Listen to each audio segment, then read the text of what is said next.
One of the strangest things happened this afternoon. Brian and I were leaving and we were trying to work out what day of the week it is. What the rest of the world is doing, because to us it's a sort of a... We fall into no calendars, no days of years. And also sun days and rain days and...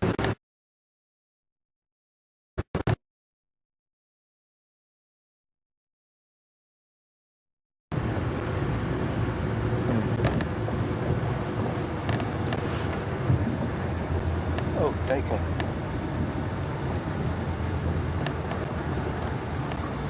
Hi everybody, welcome to Wild Earth this afternoon. Welcome to Djuma Game Reserve. My name is Mark and Brian is with me on camera. Andrew is in final control. And I think there's a thumb in this picture too at some point, maybe a magnetic monkey, but hopefully there are going to be some real animals out there this afternoon. The rain has lifted. It lifted probably at around 11 this morning. We can see where this rain has gone. In fact, we can still see the edge of the rain. There, almost in the middle, or going to the right of your bottom right of your screen now, is the edge of the storm. It is still out there to the north. It wasn't an electric storm, but it was a really nice rain because it was getting very, very dry. And finally we got a good soaking rain. It fell for a good 3 hours, I'd say at least, and it fell slow enough that most of it was absorbed by the ground rather than having run off, so things are a little bit damp and a lot cooler. I think in terms of temperature we're probably 20 degrees lower today, and that's Celsius, than we were yesterday, sitting at about 42 at least, about, I would say. Brian's giving you a good view of what our sky looks like at the moment. It might be closing in again. It's the same all the way around. The only beautiful little spot is a little bit of sunshine way off to the northwest, where we can see the top of the escarpment, the sort of northern ridge of the Drakensberg Mountains. From there the mountains sort of curve to the northwest, but this is where it starts. From that point they head south into KwaZulu-Natal, hundreds and hundreds of kilometers, this mountain range. That is a distance of, I would say, at least 150 kilometers or more to those mountains from here.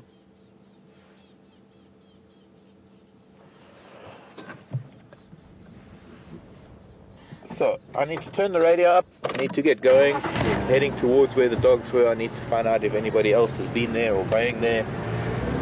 We had some wild dog this morning, we had a wonderful time with them.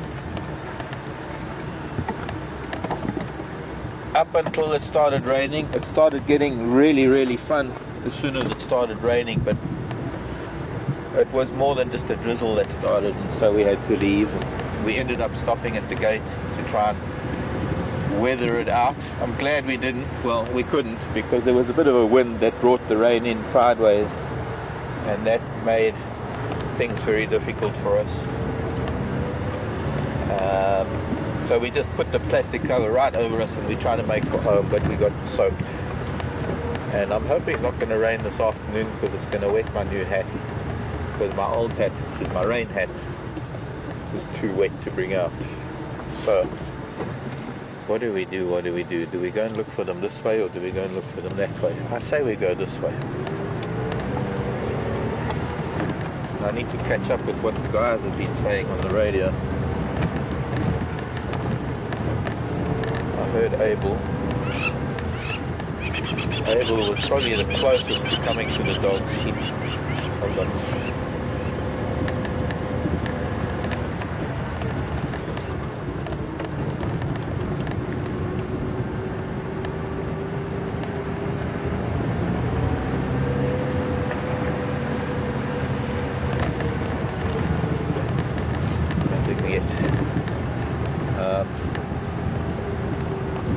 The one really great thing about this rain was that it was sufficient to almost wipe the slate clean as far as the roads are concerned. We depend so much on the roads for our news. the equivalent to the Daily Globe or Daily Planet or the Natal Mercury landing on your patio is the daily news that we read is on the roads, the footprints that we see, the spoor, the tracks.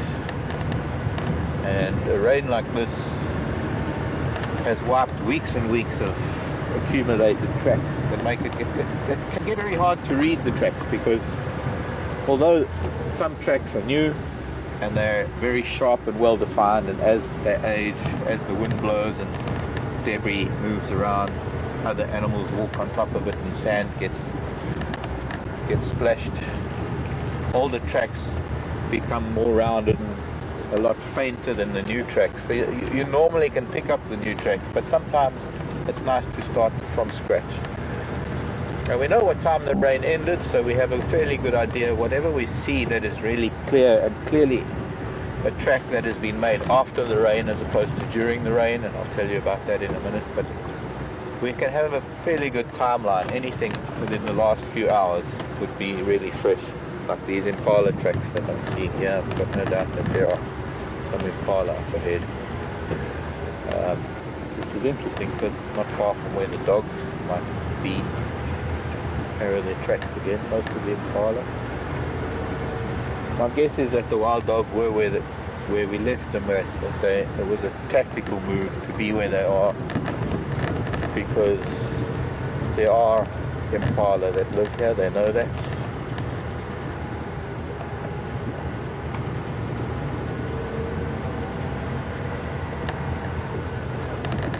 And, well, Andrew back in SC is going to be sending questions through, and if you do have any questions, you can send them to us at questions@WildEarthTV, which is our email address.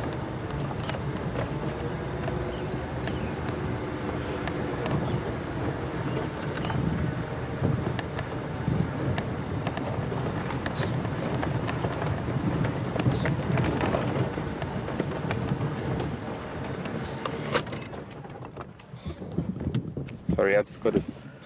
Guys are speaking a really strange language.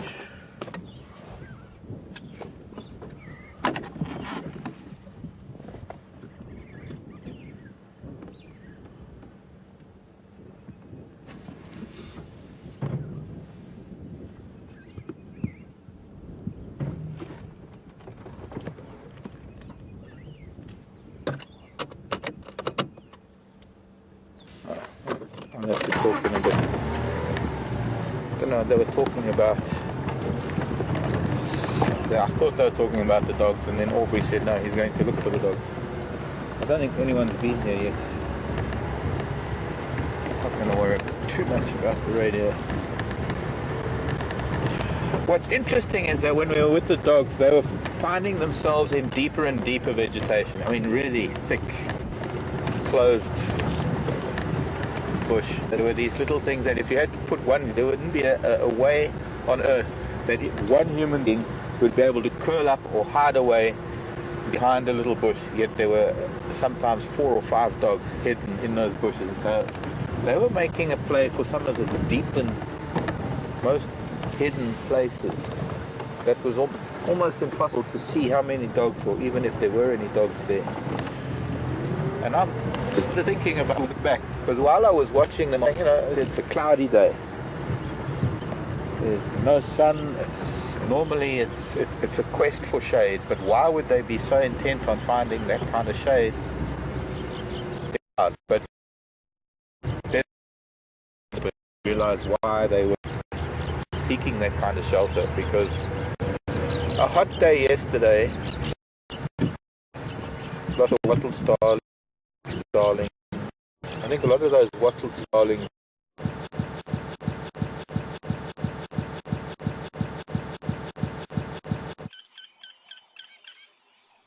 Hello everyone.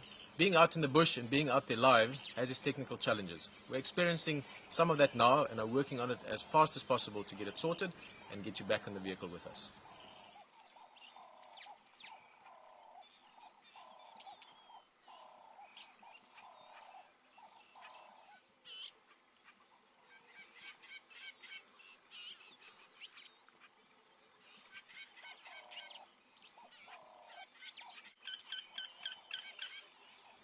Hello everyone. Being out in the bush and being out there live has its technical challenges. We're experiencing some of that now and are working on it as fast as possible to get it sorted and get you back in the vehicle with us.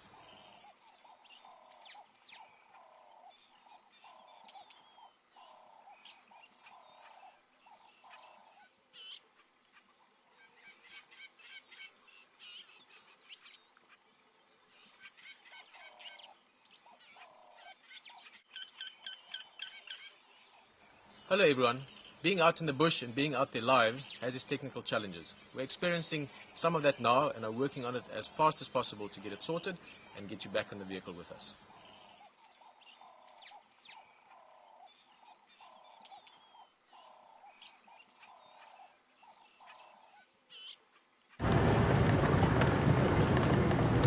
Hi everyone. Well, there are a lot of tracks after the rain heading back towards the dam. I'm just coming back to this area to see if I can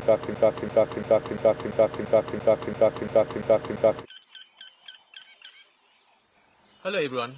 Being out in the bush and being out there live has its technical challenges. We're experiencing some of that now and are working on it as fast as possible to get it sorted and get you back in the vehicle with us.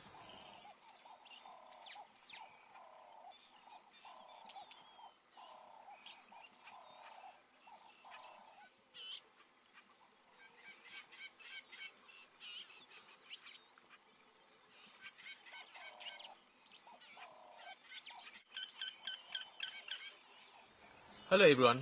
Being out in the bush and being out there live has its technical challenges. We're experiencing some of that now and are working on it as fast as possible to get it sorted and get you back in the vehicle with us.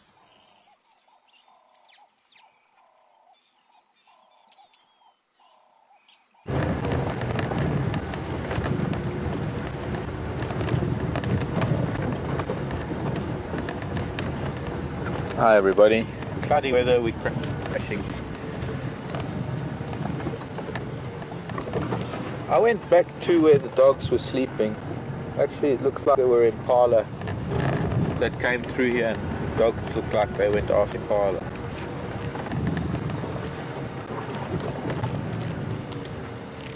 But here the tracks are all crossing, running through this elephant trail. I'm gonna have to see if maybe they didn't come back out this way. But it was even in the rain till the end, and it could have been in the beginning of the rain, otherwise the track would have been washed completely. But it looks like the entire pack ran off into the dam towards the, unless they're somewhere in here. There were also impala tracks here, which means that they might have gone after impala and at the feast.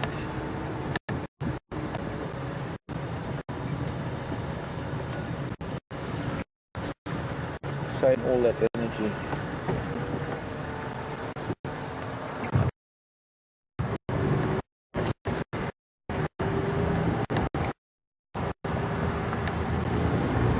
Well, we got to see them this morning. We're gonna, these days they're going to come back our way.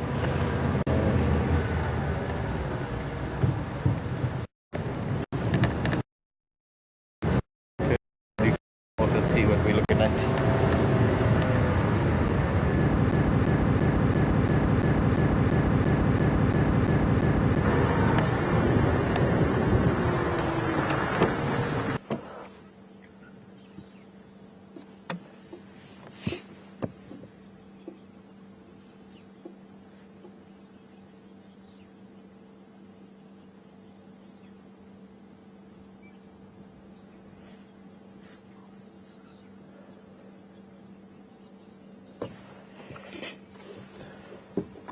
Copy, thanks. That means that camera's up.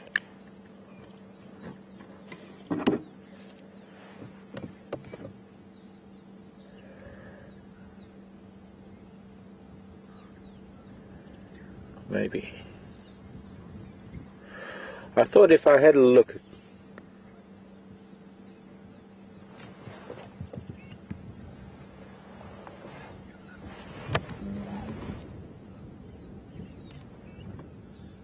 Was it that one that was lost? But I think that's game drive. Maybe it's this one.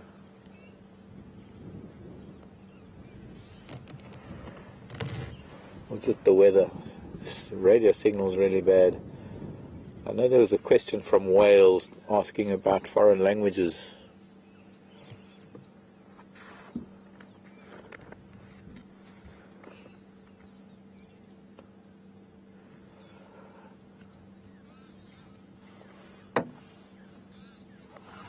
I think I know a lot of, a little bit of a lot of languages. I can't say that I could hold an intellectual conversation in many other languages other than English, Afrikaans.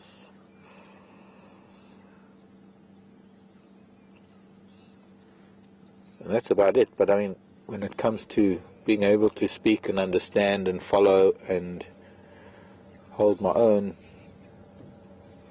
without in-depth discussion on a daily basis, a few others, Shangaan, Swahili from East Africa, German.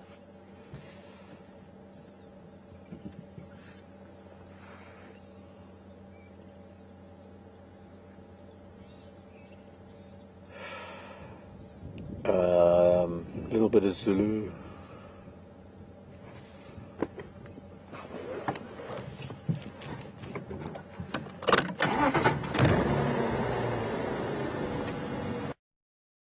I understand some of the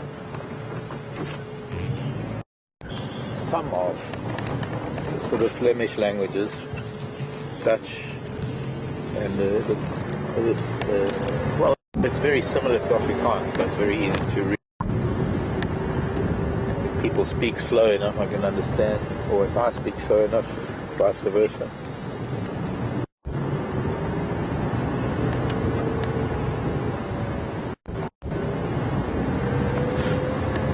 I think I'll stop on top of the rise and see if I can contact any of the guys. Beautiful Sunday afternoon. Djuma game reserve. We're part of Greater Kruger National, and well, we have dogs to deal with at the moment. They've gone out of our area, so we'll go look for other things. Oh, there's some elephant.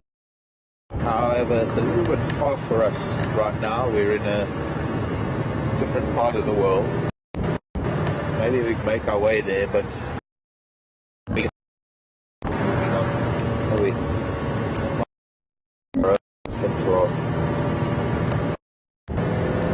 find roads that have got tire tracks, roads that have just been washed by the rain, give me of what has moved around since the rain. Nice cool off.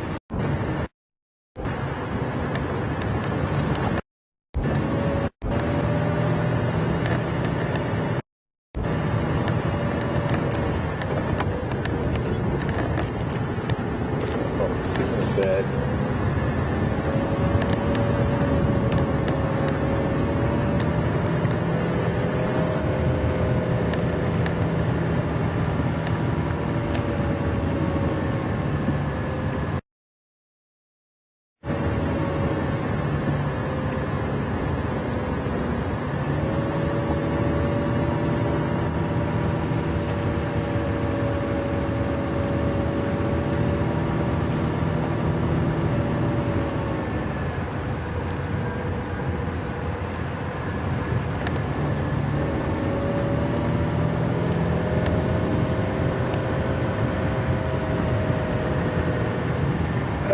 Drop. Raindrop.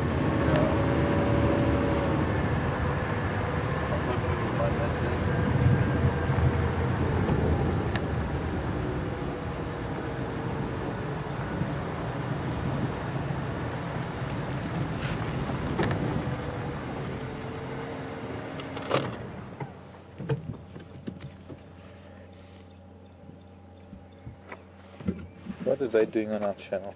Oh.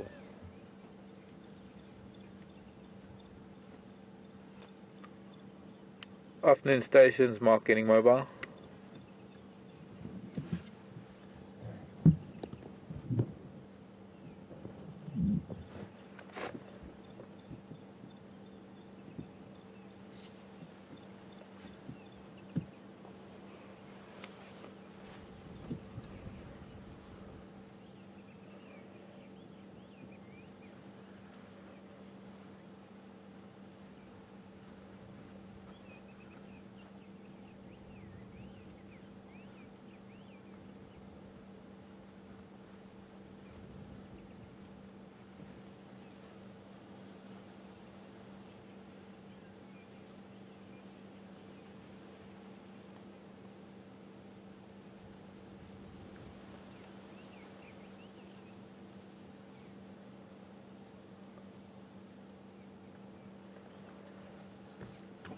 I'm catching up on all the activity around us at the moment, so I know it sounds quite strange, but just to let you know that I've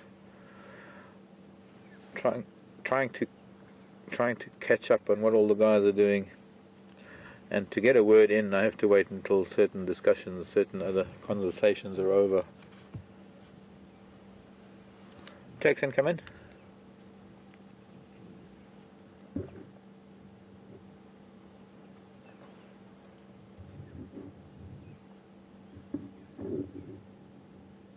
Yeah, Orbs, they went north from into towards the dam.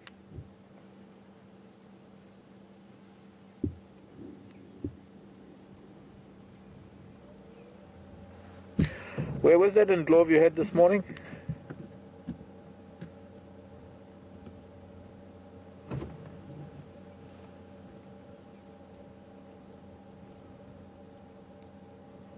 Okay, yeah, I saw some Konzo, thanks.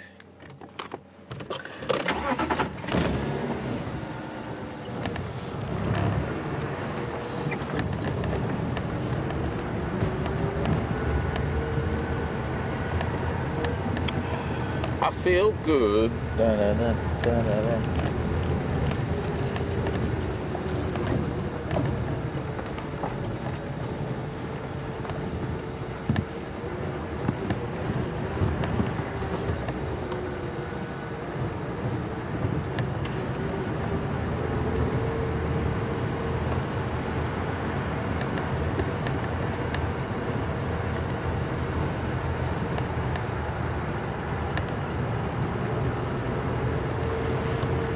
Hi, Terry.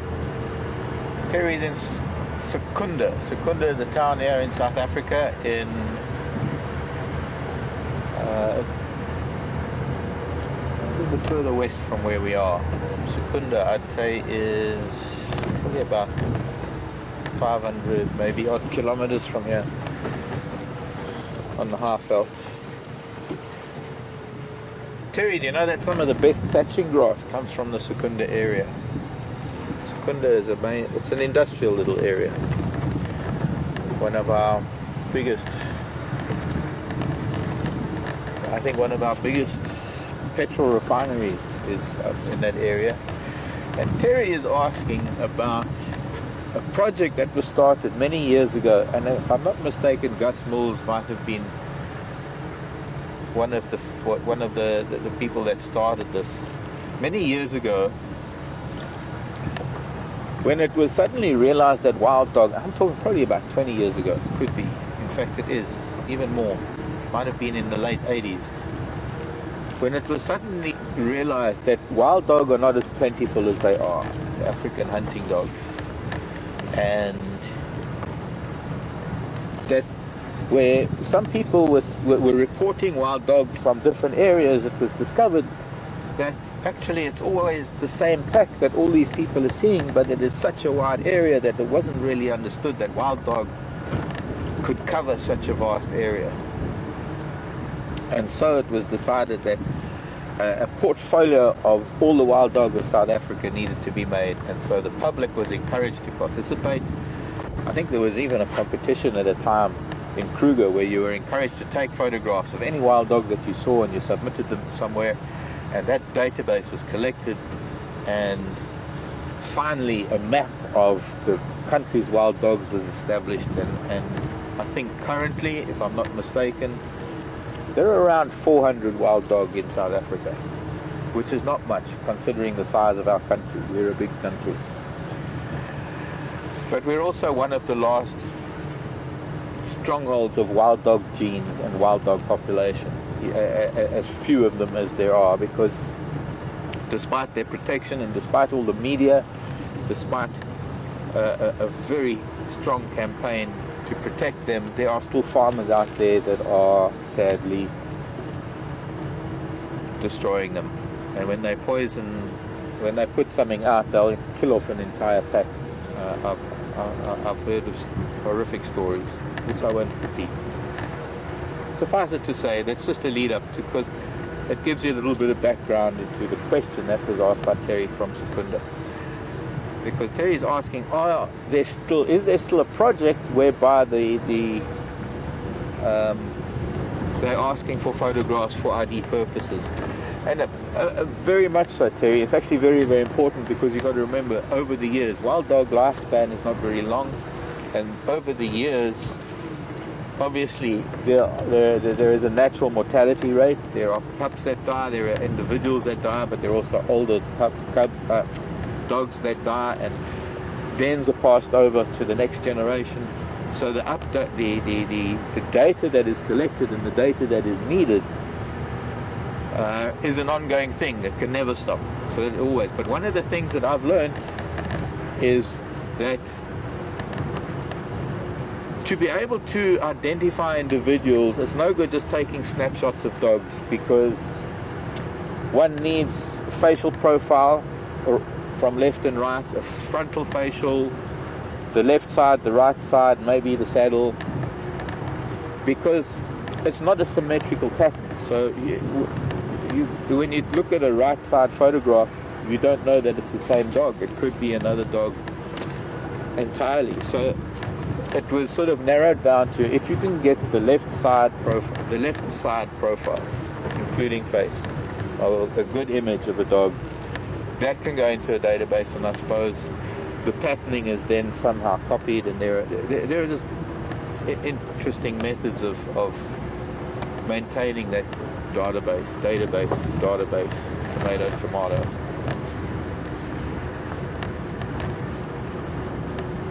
I need to find out. There is a. I think it's funded by Mazda Wildlife. I think it is part of the Endangered Wildlife. I'm not too sure. I'm going to have to look that up. Maybe somebody can just do a quick check for me online. I know there are friends of mine who are. Here's the freshly broken branch.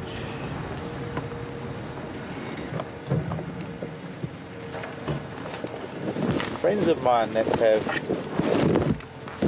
acquaintances of mine. I don't know, that might have been wind. So there's no sign of elephant. There's no sign that that was done by an elephant. Sky's lifting. I think we're in for a good afternoon. Not going to speak too soon because there's some big cloud down in the south.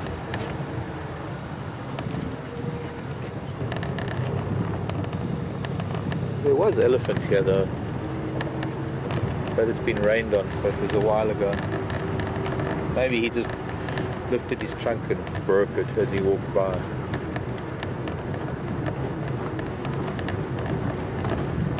So Terry, I'll find out for you, because I see that the Land Rover in Hoedspruit quite a lot, and it is an ongoing wild dog project to monitor the wild dog of the world.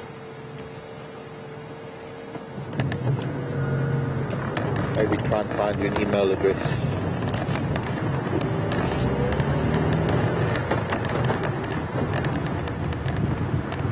Back to where we started, so we can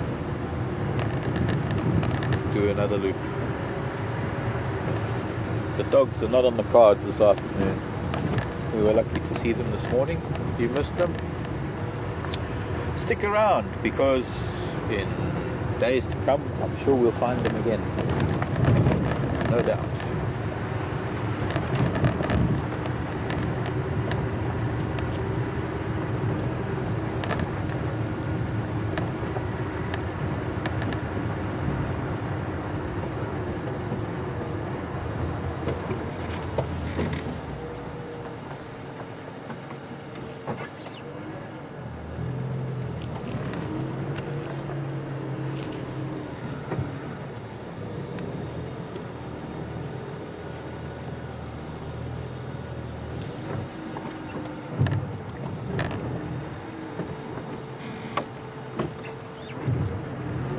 Noreen from Wisconsin. Noreen wants to know if I've ever observed any unusual animal friendships in the wild.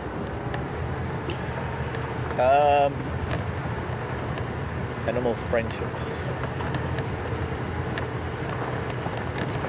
This is a pretty harsh environment for animals of different species. to sort of engage in unusual behavior. Because unusual behavior, unfortunately, becomes singled out, and it becomes the very thing that is eliminated very quickly. Unusual friendships. Unusual associations might be another way of looking at it, rather than friendships. I've seen some really unusual things, clips that I guess get posted on Facebook, and that's, I mean, nowadays Facebook is more about sharing video clips than it is about the original thing that Facebook was just status updates and saying hi to friends. But it was an interesting clip. Here's some impala, by the way. It was and some dwarf mongoose being around into these termite tunnels.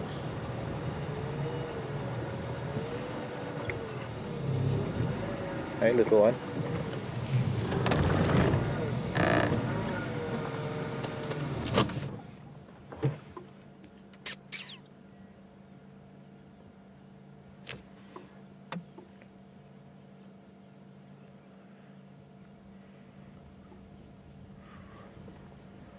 Anyways, there was a clip of a dog that would swim, I think it's somewhere in the UK.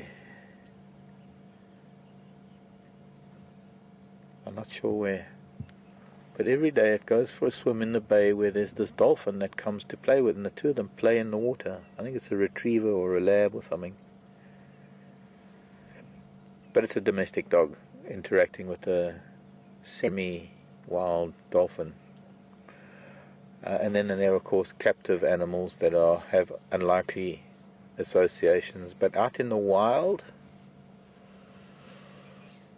I can't say that I've seen anything in particular. I've seen strange things between species. I've seen sort of unusual associations between bushbuck and vervet monkeys.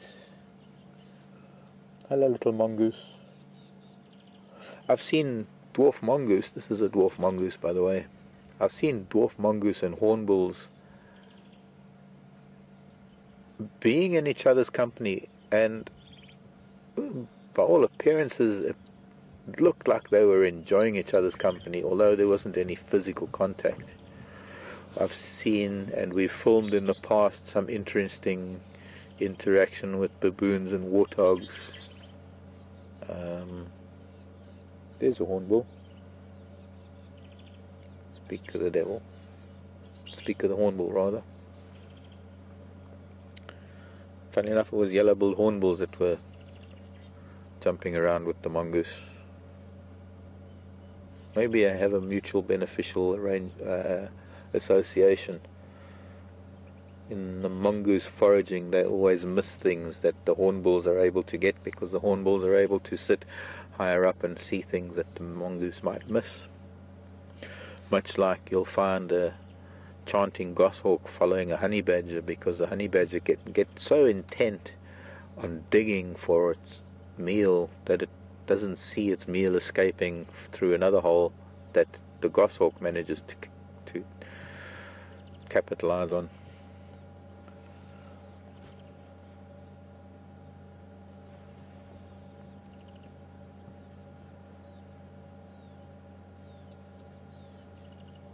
I've heard of strange associations, but I don't think I've ever witnessed anything myself.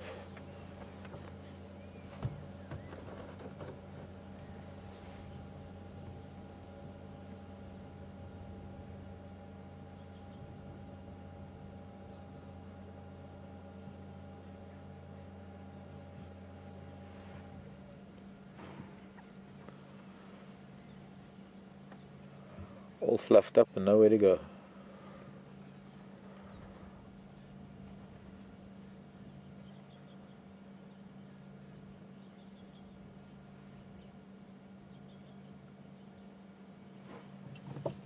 Okay, we've got a lot of animals to find this afternoon. I have a feeling after the rain some things are going to be coming out of the woodwork. Bye bye, children. Bye, little mongoose.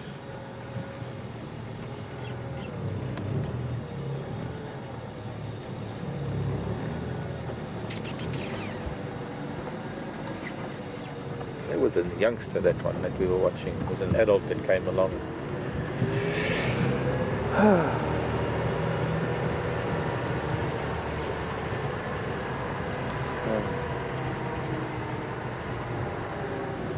Wonder what happened to my click beetle.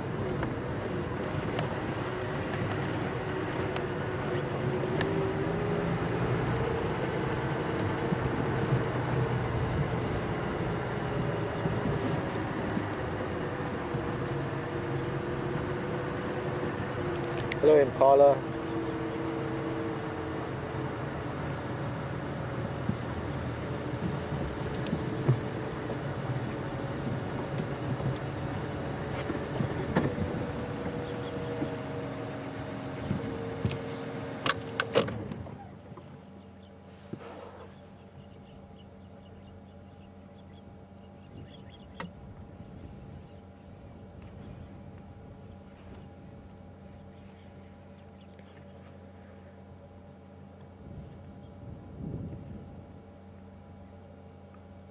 Everybody's busy.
Very high cloud, but there's still a few drops falling. But I don't think it's going to get too bad for a while. I think we're fine. I hope. A few drops. We're still fine for now. Oh. I brought a couple of extra books. I brought a fish book because I was asked a fish question the other day, so I needed to bring my fish book to show you the bream and the different catfish that we get. I think I was asked about sharp sawtooth catfish, which we don't get. Oh yeah, there's big cloud moving in. Look at that. My hand's gonna get wet. Oh, I guess got to happen sometime. Problem is it's been so dusty and it's got so much dust on it that the rain is gonna mess it up. Uh-oh. But there isn't even any cloud, so where is it coming from?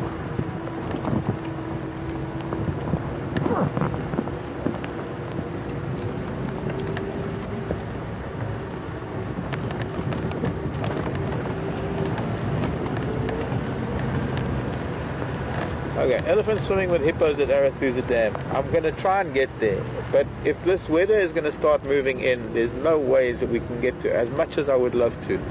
Right now, it's starting to rain, and it's the monkeys waiting too, because the sun's even going to pop out. This is how weird it is here in Africa. Bit of sunshine. There's bits of blue sky, but this is not just one or two drops, it's actually starting to rain now. And I cannot get to Arathusa now. There's no ways I can do that in the rain. In fact, if we don't get to some sort of cover, it's starting to come in quite heavily. We need to find a tree. And hey, look at this, it's beautiful. It's because we've got this most beautiful light. You can actually see the rain. Oh, it's coming in fast. I think let's just get that cover over.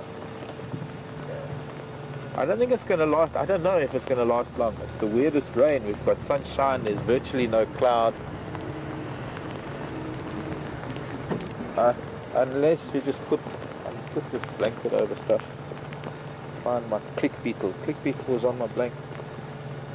It's not there anymore.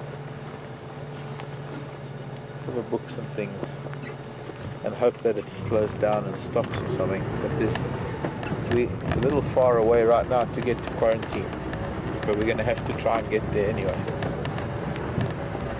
I'd love to go and see elephants swimming with hippos at Arathusa Dam.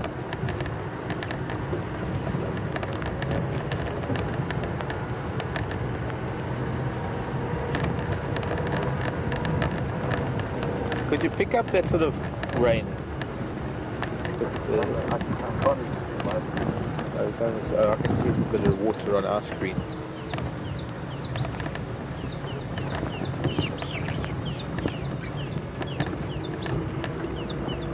There's going to be some weather moving in. But up there, looking across, slowed down now. It actually looks like it might be stopping.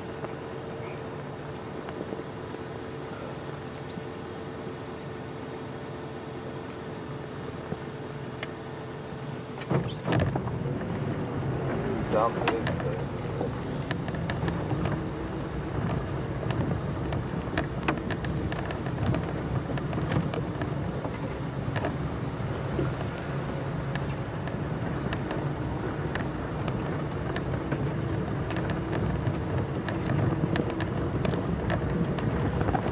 Slowing down now. It's not looking very pleasant down south.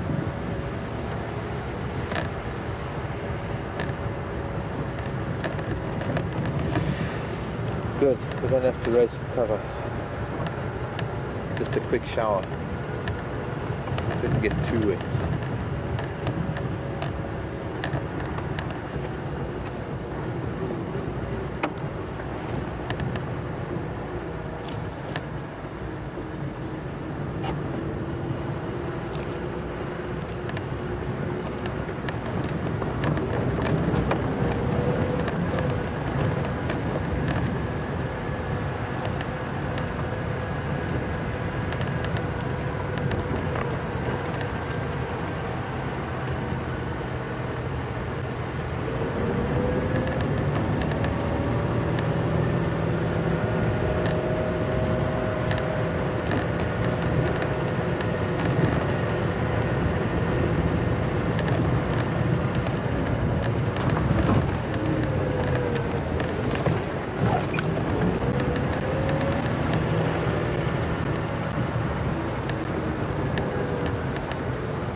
Hello, Adam in Mississippi. Adam would like to know when the migration starts and does it come through Djuma. Adam, this is South Africa. We don't have a migration here in South Africa. The migration, or I'm guessing you're referring to maybe the Serengeti. There are a couple of places. There's also, I think, Zambia, there's a bit of a migration. Botswana used to have a bit of a migration, but the main documented migration in current times is the massive wildebeest and zebra and topi and gazelle migration in East Africa between the Masai Mara and the Serengeti. That is Tanzania and Kenya. That is in East Africa. That's like about as far as from Oregon or Washington to Miami, Florida. It's a long way away. So those animals only migrate within that small area of the Serengeti, Masai Mara, within those countries up in East Africa. And here in South Africa there is seasonal movement, and perhaps in the days before humans did what they have done, in the days before human settlement, and changing the way things work.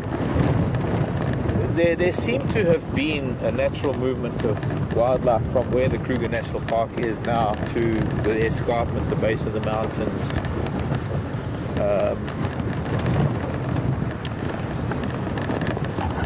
An east-west movement, not really a migration, because we don't have the vast open plains that can accommodate those millions of animals, those vast numbers of animals that constitute a migration. Here our animals behave in a completely different manner. They live in much smaller groups and much further apart from each other, because this is our habitat, this is the kind of habitat. When you think of Africa, sometimes what is conjured up is an image that is being presented through documentaries and movies and things, and I think perhaps some people seem to think that that is what all of Africa looks like. But even here within the same region we can have different habitat types, and it's like going from the Everglades to the Arizona desert, to the Olympic rainforest in Washington, and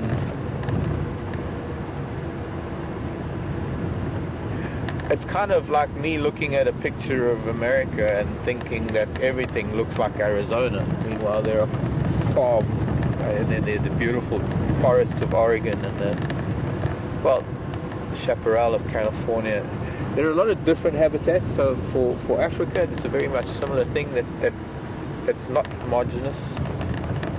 It's not just one big open plain grassland with thousands of animals, millions. Here in South Africa we don't have that at all.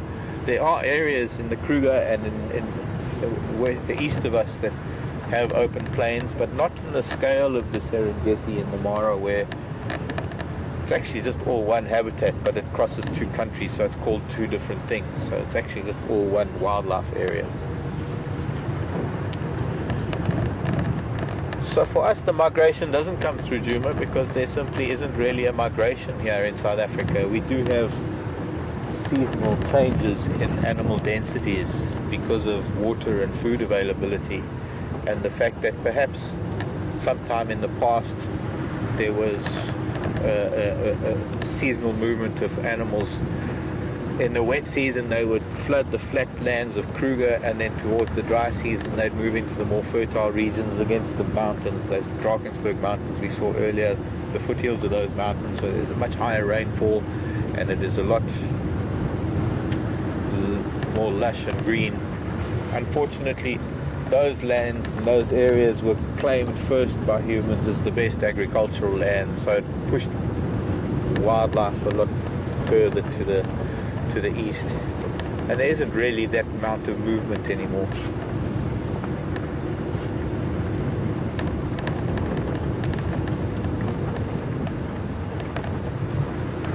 Right.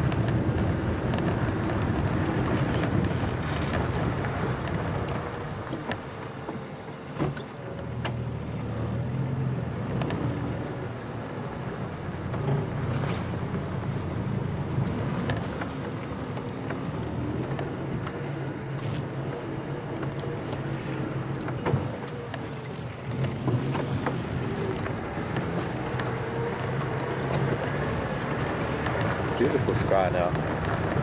It's looking good. Keep it at bay for the next 2 hours, at least.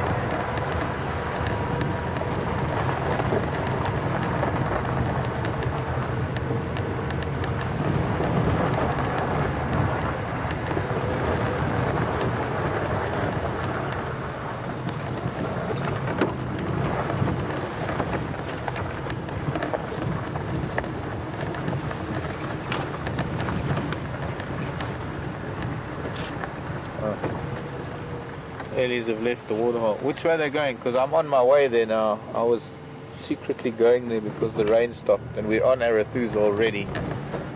So it'd be nice to know if anyone can tell us which way they're heading. If you're at the camera is facing more or less, I suppose, west. maybe a little bit northwest. So from the camera, are they going to the left or are they going to the right?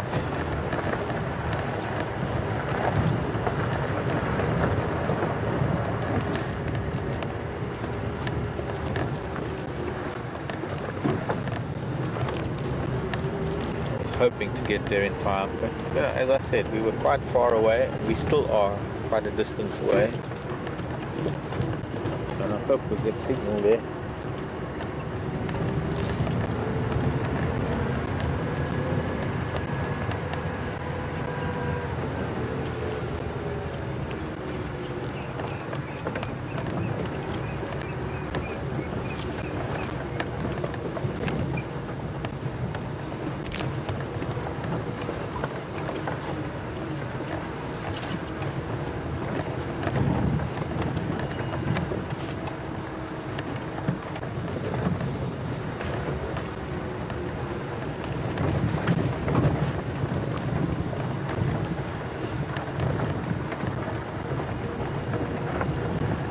They went to the right from the camera, on the other side of the dam, which means that if we stay where we are here, we try and find our way to that particular road, we might meet up with them, which means they might be coming up the drainage line. It might be this drainage line that we're following.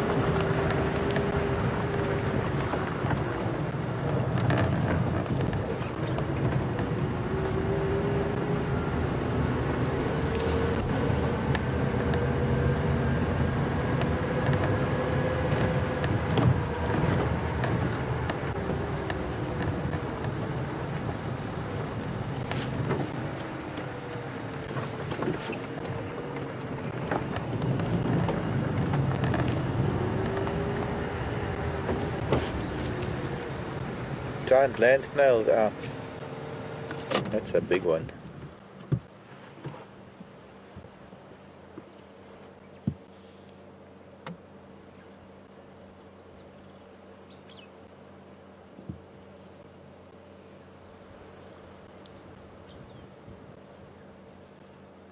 Standing probably about 3 inches high.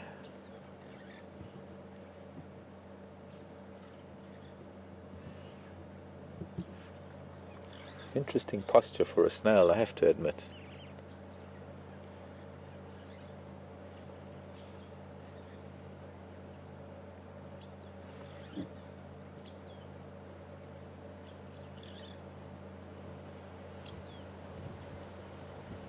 You want some scale? I'll put my hand next to it. I'll show you how big it is.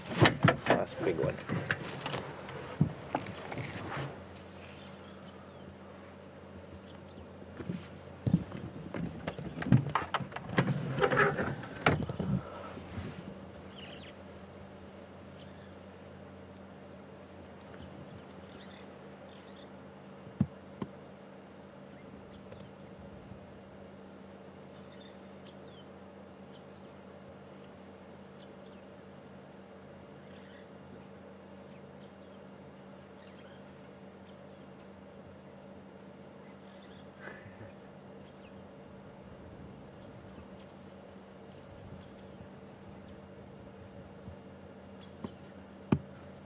I didn't even touch it. I just think it picked up my body warmth or my carbon dioxide or something and scared the poor child back into its shell. Sorry, snail. We'll leave you alone now.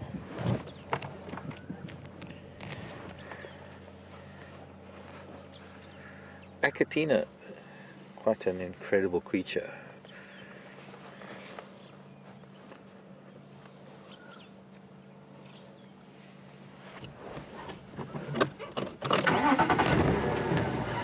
And I'm not going to drive over it. I'm going to hug the right hand side of the road. Bye-bye, snail. Sorry, child.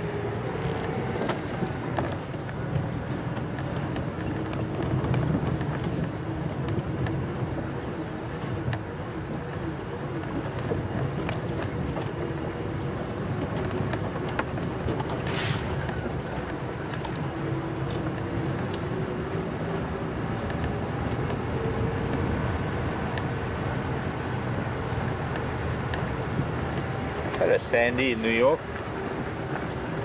Never seen a snail that big. Well, it's kind of normal for the giant African land snail.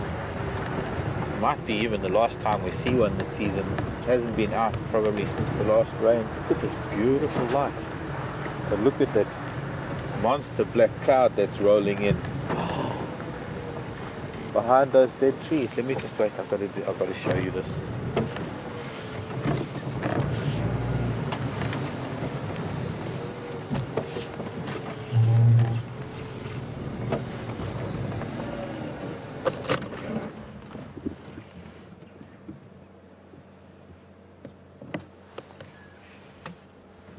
Beyond these dead knob thorns, there's a rolling black cloud that can't quite. Maybe we'll see it when we get to some open area, but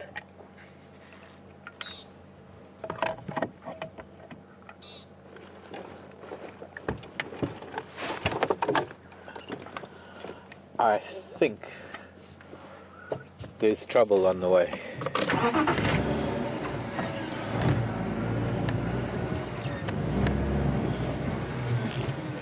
Oh, that's a big storm. Brian, that's a big one. You can see where we've got to get to an area where we can see this, because you can see the cell, in fact. Okay, I don't know how long we're going to stay here, because if that moves in quickly, we're going to end up hugging him. Huddling. I was going to say huddling, and I said hugging. I'm not hugging you, Brian. But huddling under the tarpaulin in the middle of nowhere. Oh, that's baby elephant dung. That means that they must be here somewhere. Unless this is where they came from. There's more elephant dung there. This might be where they were, and from here they went to... this is during the rain that these elephants came along this road and went that way towards the dam. Oh, green pigeons. Sorry, there must be guarries fruiting if there's so many green pigeons here. Remember we saw that at Thorny Bush.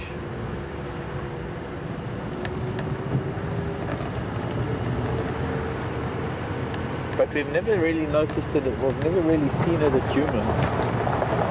How these green pigeons just crowd some of the guarri sometimes when it's fruiting. And I haven't seen any guarri berries, actually.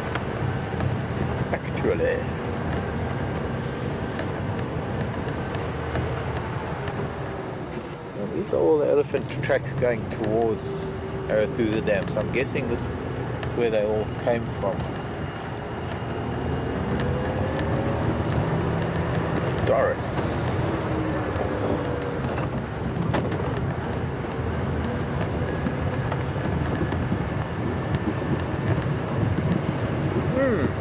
Interesting. Doris wants to know which animals eat these large snails.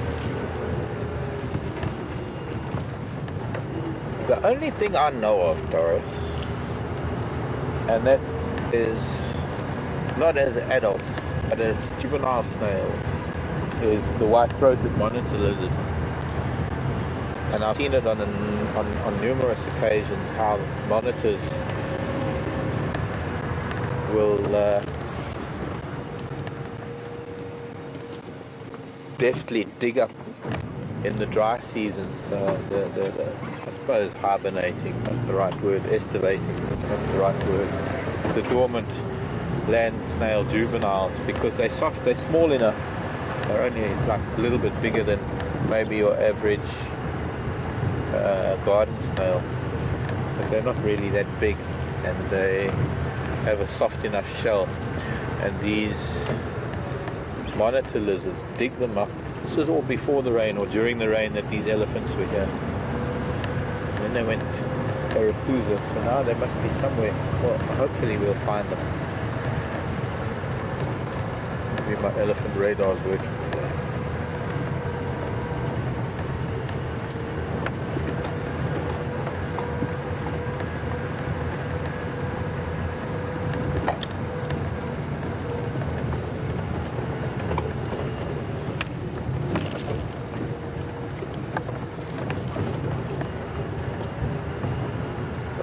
I've actually been able to follow individual monitors and been able to walk with them as they dig up dozens and dozens of juvenile land snails and just crunch, because they got really blunt teeth. I wish I could find you a skull. Somewhere at home I've got a skull of a monitor that was eaten by a martial eagle, but they've got these huge round blunt teeth that are ideal for crushing insects and things, and millipedes and snails too.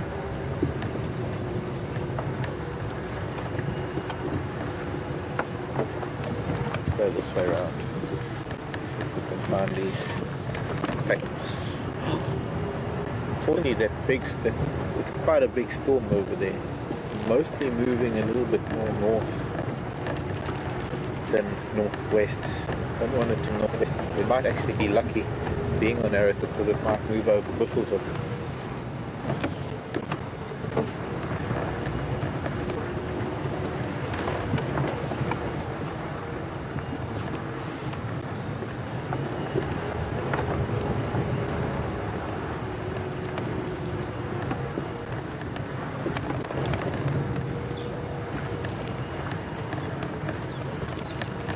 There we go, fresh dung that must be them on their way back the road that comes from the dam and tracks.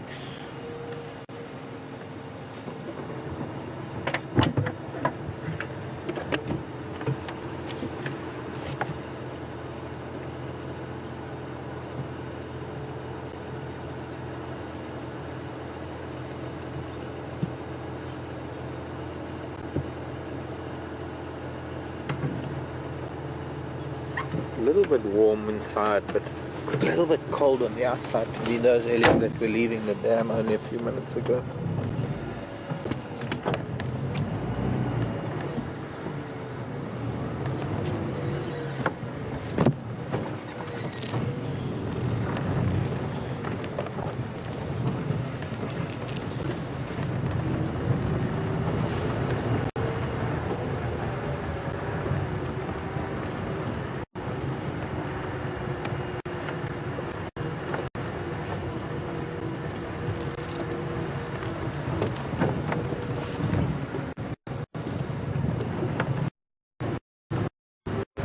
Anyway, camera and Parathusa, we should be approaching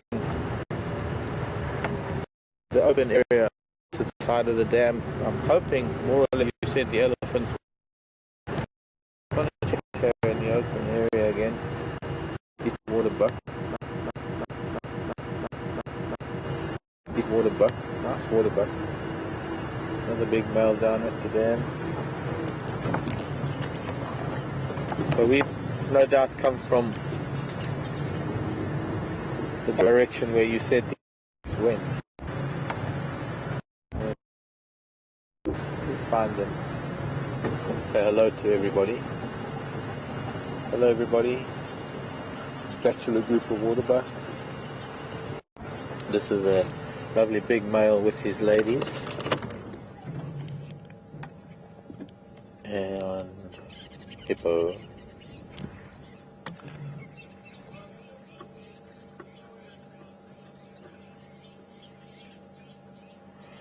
Hello, mister.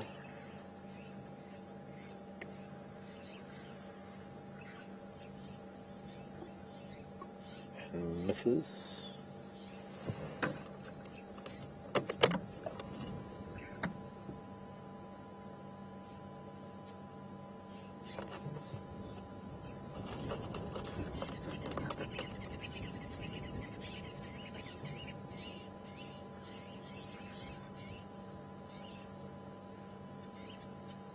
Oh, and baby, look at that.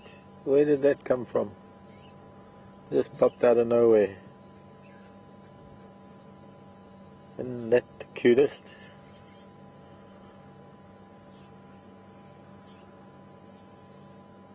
Following daddy.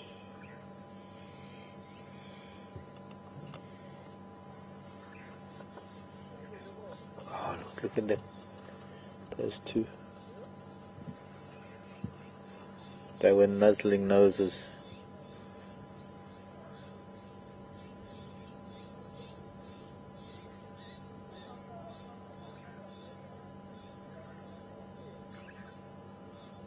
perfect waterbug family.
Hippos are having fun.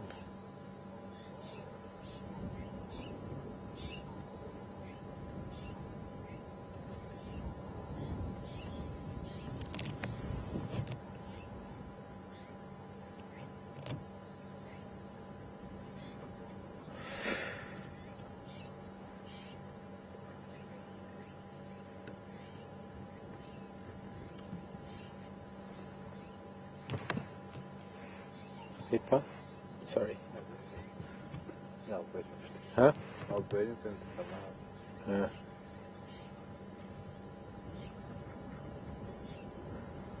out. I think they're just playing. There's no real aggression there, just hippos playing.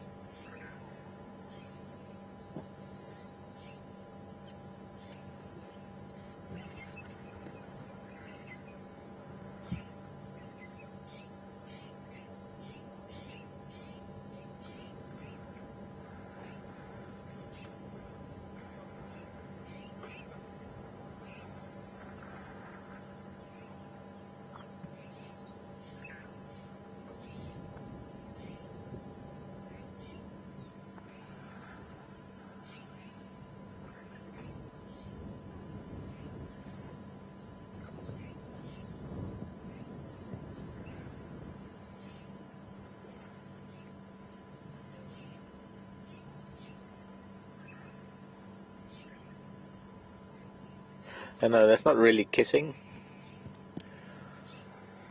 Hippos size each other up with the gape of their mouth, how wide they can open their mouths, and then of course the tusks become the deciding factors as far as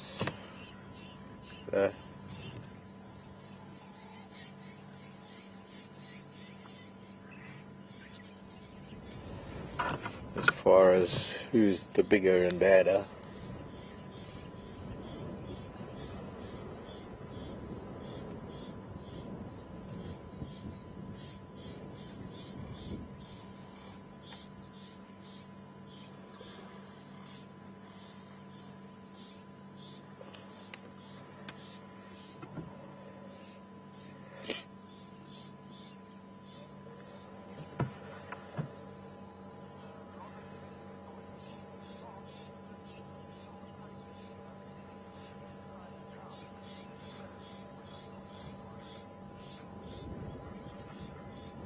I think it's Robin in Michigan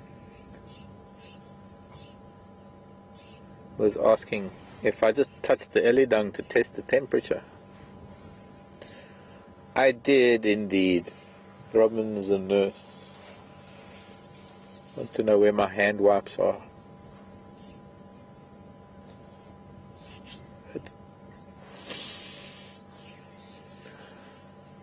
I didn't bring any. I'll wipe my hands on the grass later. It's ellie dung, it's clean.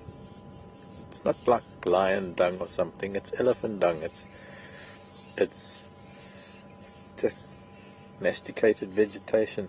I don't know, I wish I had 2 cameras here because we've got this really great hippo activity, but we've also got some really interesting interaction between this little waterbuck calf and her dad. Now it's lying down next to, I don't know if that's mom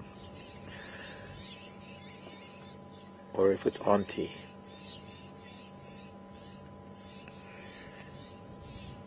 But the male is behaving like this is a female in estrus, and this little one was originally lying next to the other female.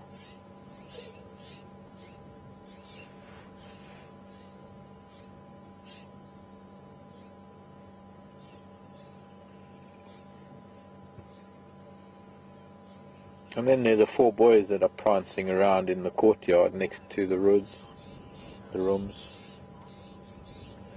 Is Arethusa far from Djuma? No, not really. It's about a 10-minute drive at normal speed. Game drive speed can take about half an hour. The bachelor herd, a waterbuck, that are no doubt the challengers of this big bull. There are 4 of them there. And taking advantage of the fact that there are no guests in camp.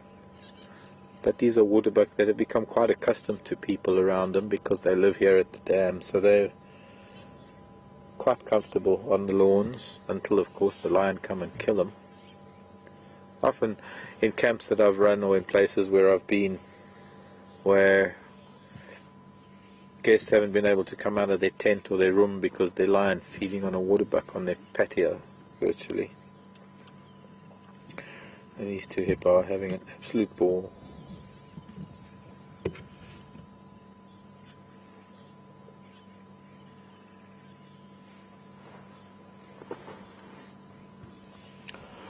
Well, that storm actually has moved very fast and moved very fast north, so I think we're out of threat at the moment. Strange how fast it actually moved. We're going to see it. We're going to turn around, go look for these ellies.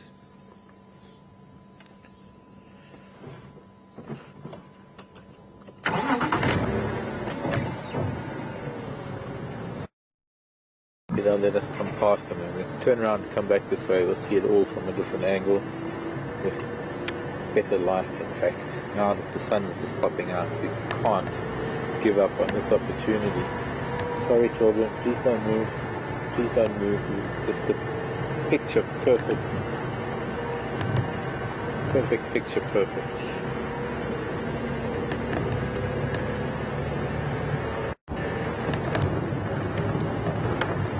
Okay, so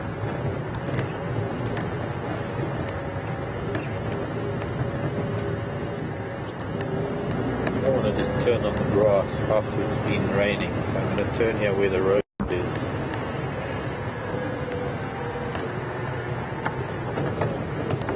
Pardon? No, because Andrew's still got my lens back. And there we have one of the most beautiful sights you could ever see.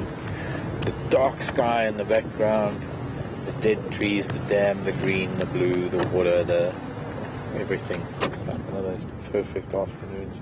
I'll give you a little bit of 2-ply.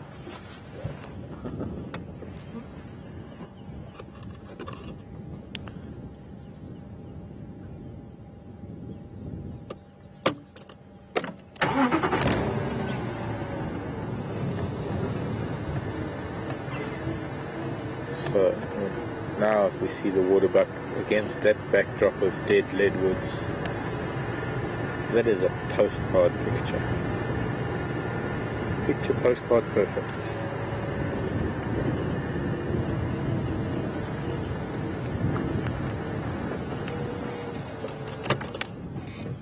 Like that. Look at that.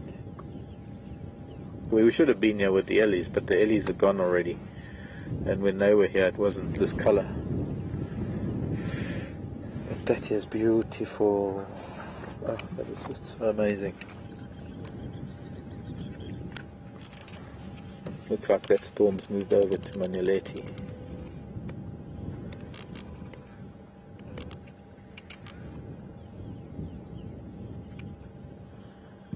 He's chasing this female, and the little one doesn't really know where it stands.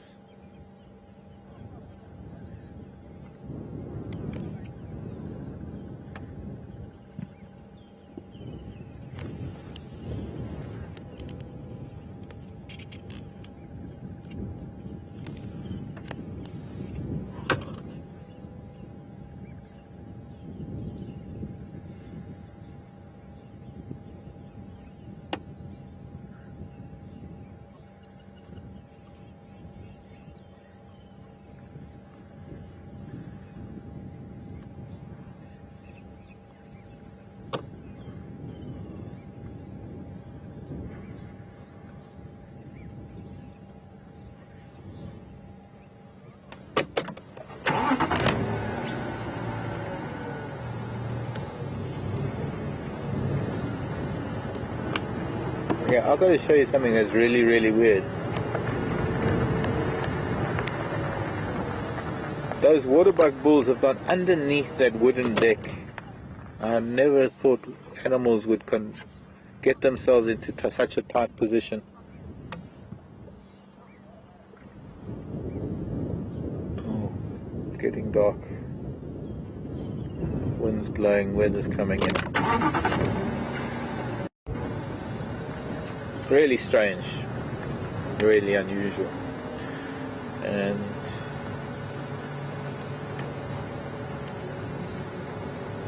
so, are you Mama Waterbug? Yeah, she's lactating. I just saw her as she turned. So she is Mom.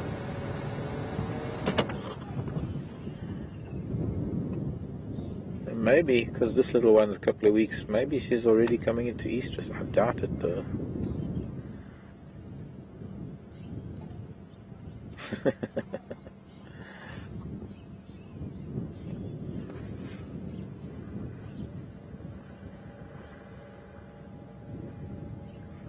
I'm hoping that you're going to stay watching those hippos, maybe those of you who are watching Arathusa camp. We need to move, because the long time we've stayed here means those elephants have gone far away.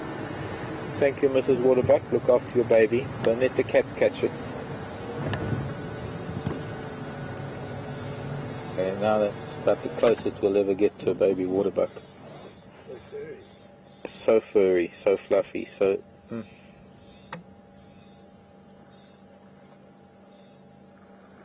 That little heart-shaped nose.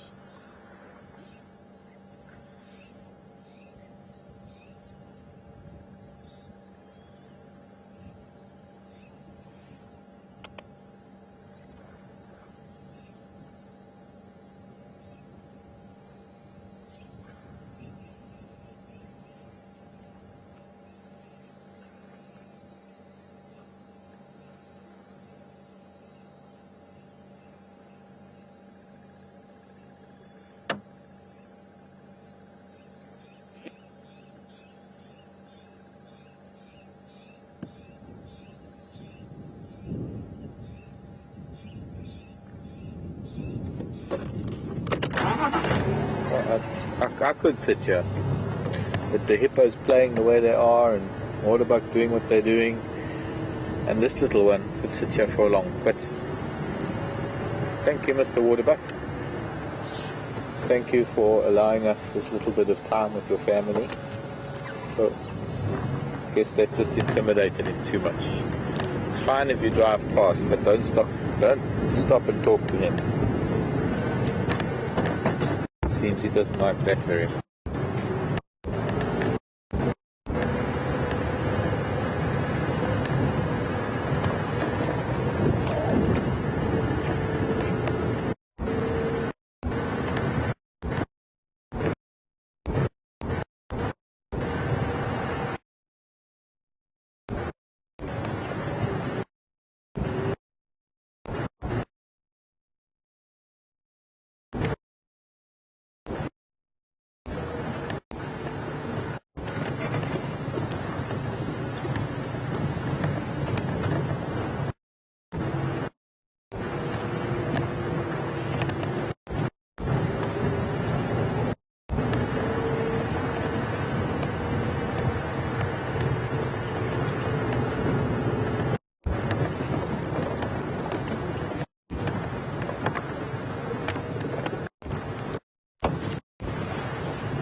might need to go down that drainage line.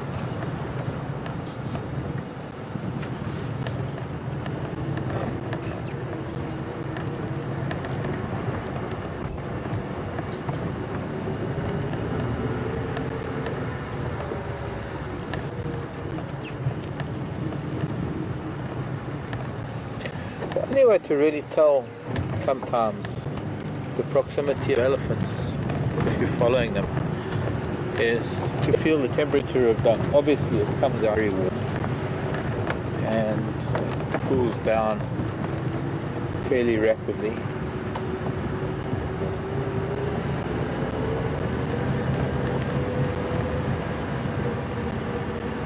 But the core stays warm for a while, depending on the outside temperature, obviously. I think that moves further north.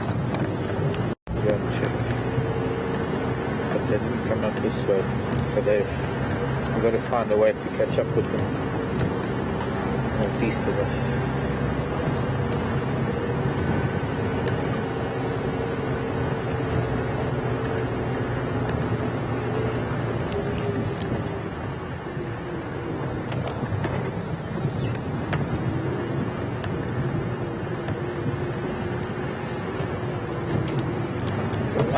There we go.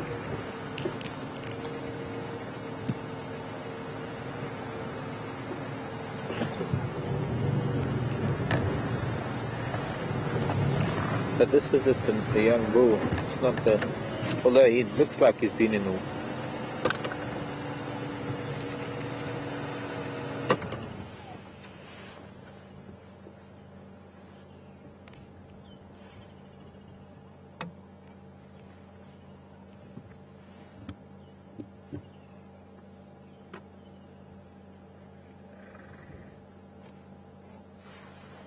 Lisa asking if it's thunder you can hear. No, Lisa, I can't hear thunder. Haven't heard any yet. There's been no electrical activity today, despite the rain.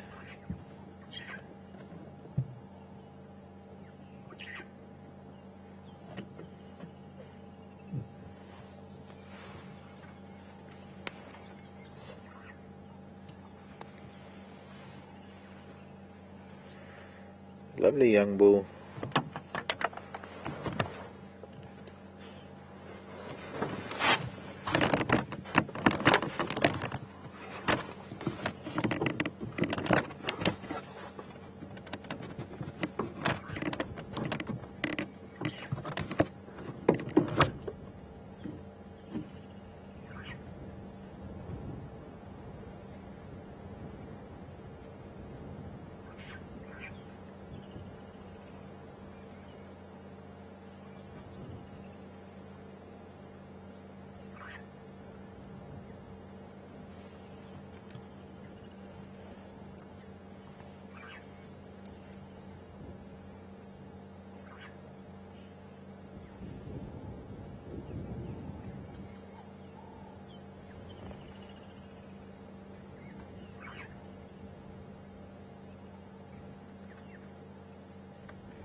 Hope I didn't miss anything Andrew said. I was just adjusting my earpiece.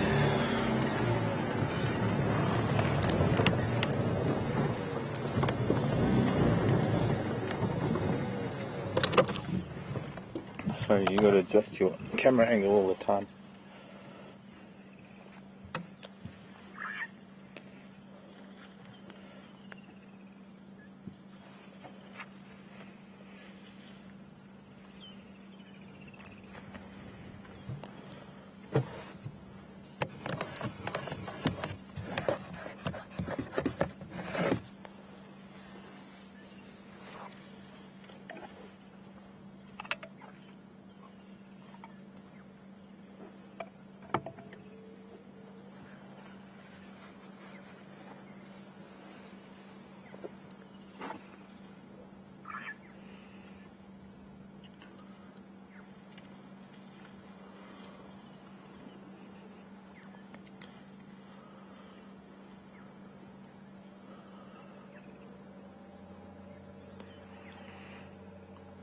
I'm guessing he's so clean because he might have been one of the ellies swimming. So I don't know if the rain would have washed him as clean as he is. He's a really clean ellie. I mean, that's an elephant. Pretty much that's what the color of an elephant is when it's clean, before it dusts itself with different colors of soil. Here it's in some areas it's a rather pale sand because it's decomposing granite and quartz. In some areas you might get a higher iron content, so the soil gets a little bit redder. And then of course you get the black cotton soils that we find in some of the mud wallows, because that's why they're mud wallows, because black cotton clay.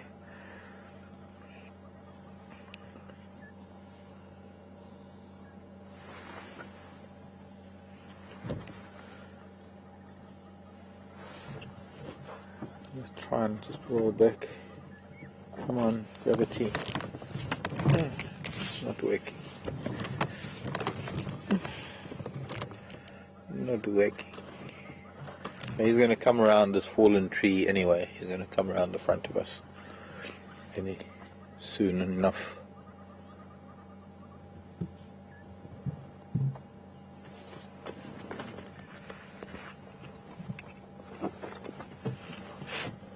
Sorry, hat.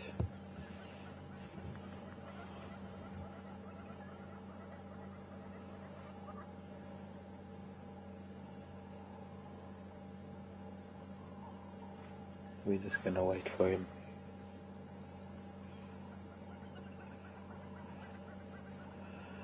If anybody was watching the ellies, is this one of the, I'm sure this must be one of the ellies that was swimming, because he's on his way from the dam. He's the one of the ones responsible for some dung further back. Got some starlings following him.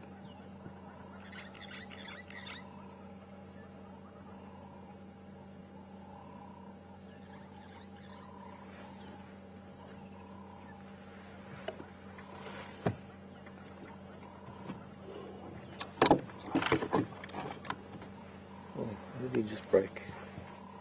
Yeah, I'm just going to try and tell up the guys on Arethusa and contact them. Afternoon, Arethusa, Mark here, one in Glove on the pump track close to Safari Driveway.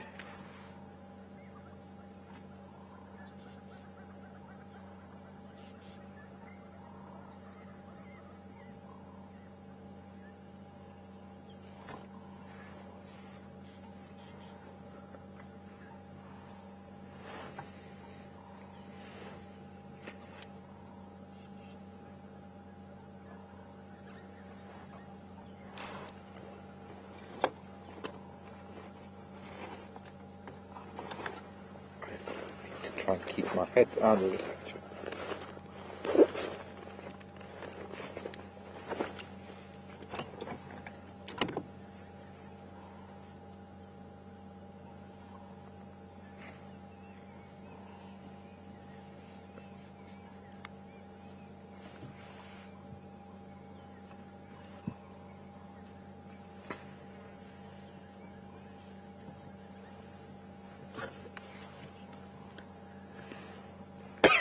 I'm going to try and move, just because he's grazing fairly slowly. Or do I need to? I don't know, maybe not. He's got some starlings and drongos following him around. They've probably been quite hungry because it's been dry and insect activity has probably been pretty low. And now that the rain has come and the grasses are broadening out and moistening up, insects also, a little bit more insect activity today.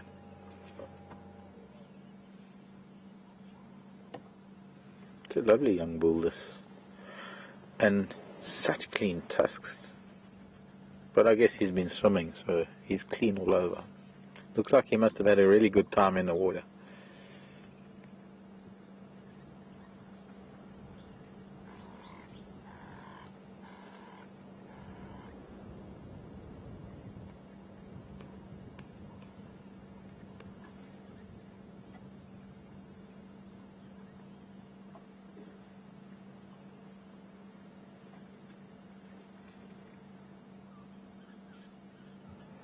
Oh, people are saying this is the one that was swimming. Was there only one swimming? I thought there was a bunch of ellies. Oh, just the one.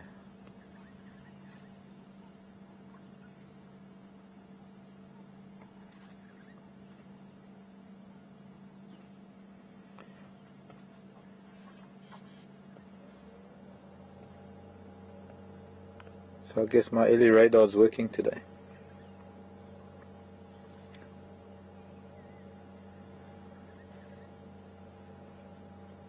Cathian.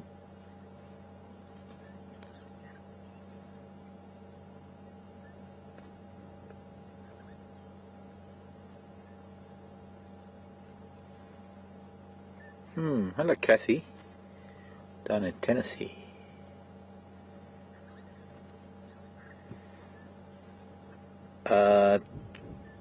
Two-part question from Kathy in Tennessee. First about the dams. Kathy's saying she knows that the water hole, or rather little mud wallows and mud pans dry up, but do the dams dry up? And then the second part of the question is, hang on. See, my brain. Give me a new one, please. Hello, Mr. Ellie. Hello, young lad. You're really pretty, aren't you? Looking so smart, all freshly washed and all.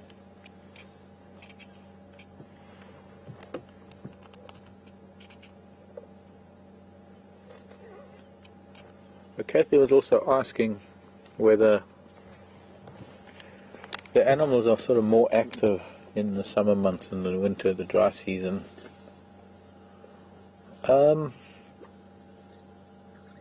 I don't think there's much of a variation. I don't think in terms of activity, since there isn't really a hibernation or a dormant period, and the animals are pretty much the same active. They still have to engage in the same activities all year round.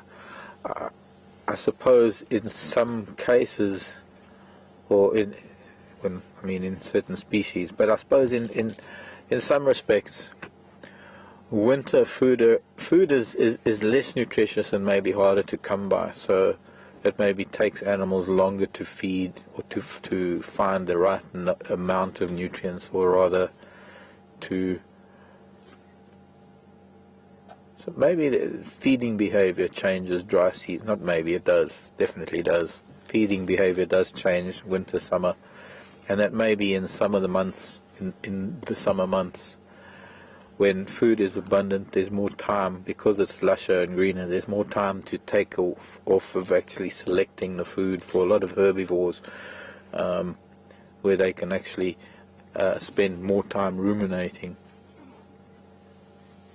I don't know, actually it doesn't really make sense, because in the dry season they need to feed more because there's less nutrients, so they need to take in more food and process more.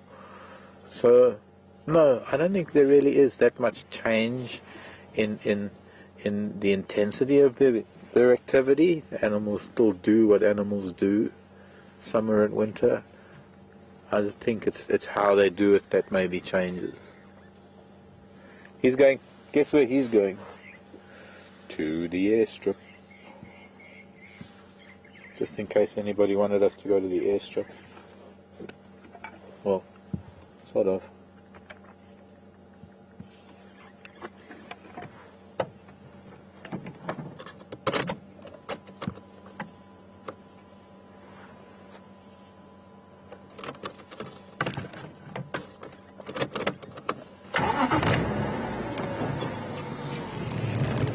Oh, I think we've lost our sunshine for the day.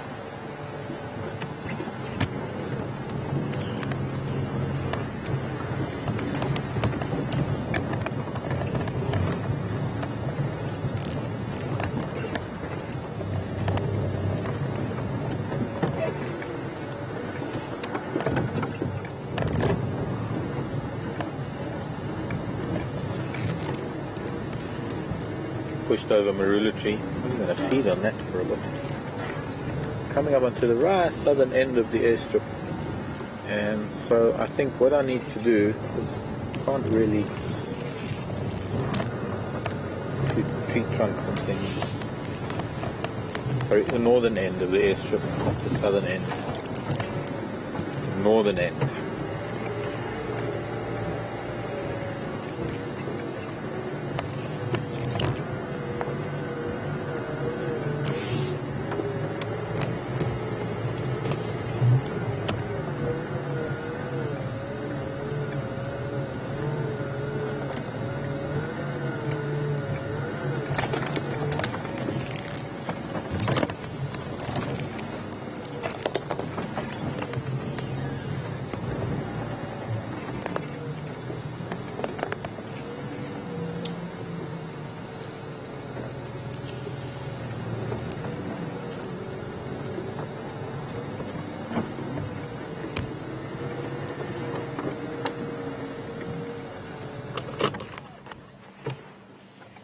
Is going to bite off all of those roots. He's now got a bunch of grasses in his mouth. He's pulled up by the roots, and he's just going to chew off the roots and drop the roots. There they go. There's a lot of sand, and there's a lot of, I mean, it's highly abrasive to eat the roots at the moment. And hello, trunks up. There, that's for Paddy Mulligan. Trunks up.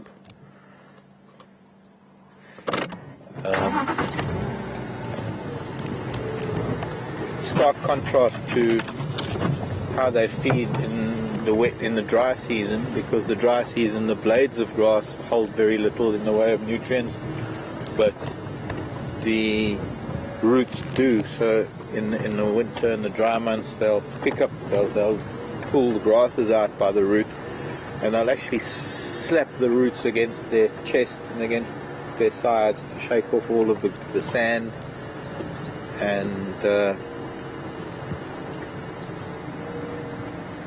eat the roots and drop all the blades. Summer months, the blades of grass that are more nutritious.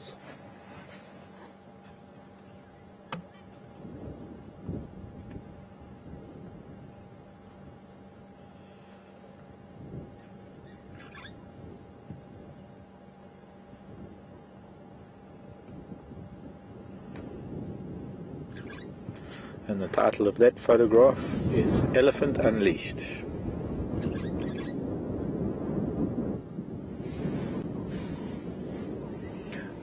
I don't think I can follow him. He's going into a drainage line. We might be able to, if we get onto the road, he might eventually get back to the access road coming onto Arathusa. But we've had quite a serious weather change all of a sudden.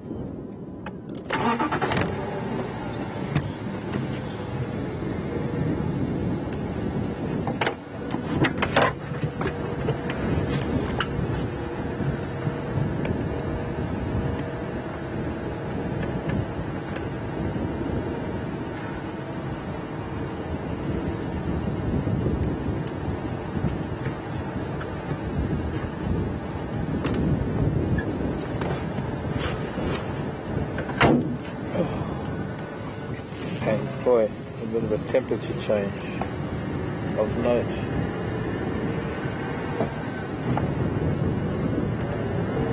Maybe we can come back and find him.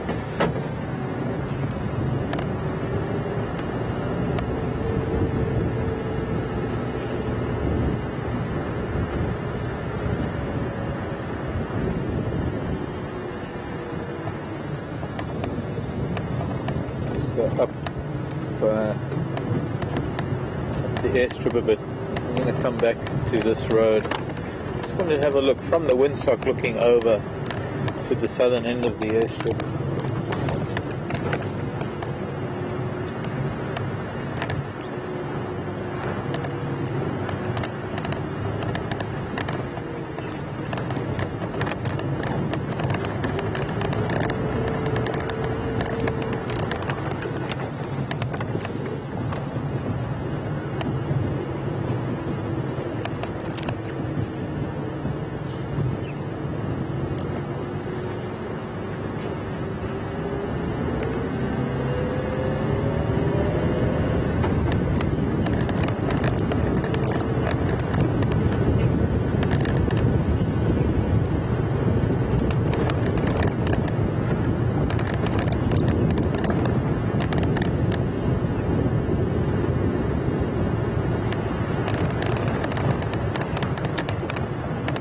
Getting dark early.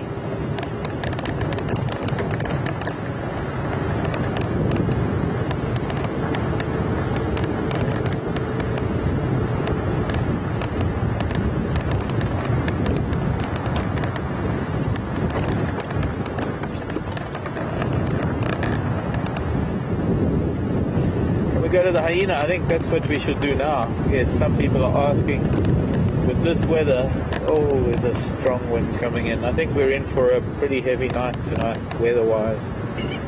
Sorry, plovers. I'm sorry. Thank you. Windsock flying. So I think let's go to the hyena. I hear they're talking about the hyena. There's evidently a hyena den somewhere on Arathusa, but not on Arathusa Safari. There's only 2 adults there.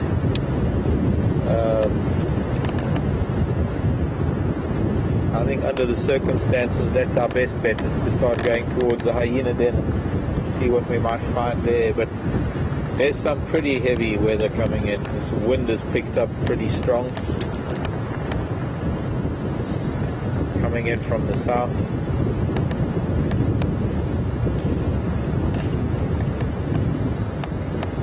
Looks like it might have even been heavier rain here than we had, because there are still some pretty big puddles on the airstrip. Hello boys, look at this. This is an Impala bachelor herd.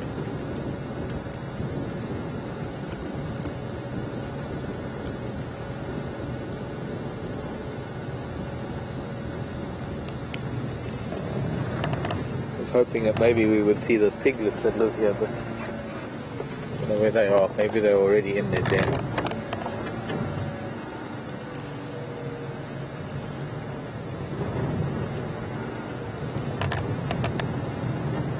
Okay boys, it would be really lovely to stay and talk, but unfortunately we'll just have to do that another day, okay?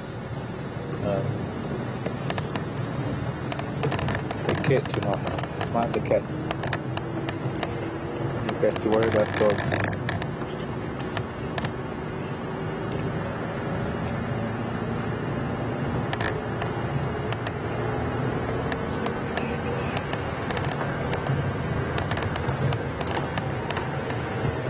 Fun, isn't it? Driving through the African bushveld. Excuse me, Dove. Sorry, you. What better way to spend a Sunday afternoon, or morning, or evening, depending on what your time frame is, your time zone, time frame, where you are on the planet.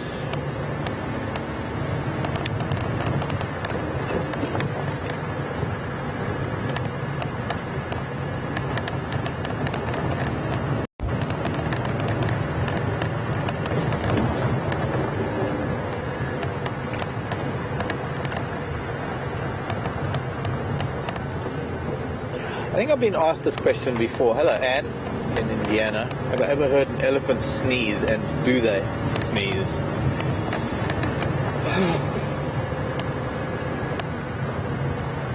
I don't know, I might have. I might have. I'm sure they do. I can't understand. I can't imagine that they won't.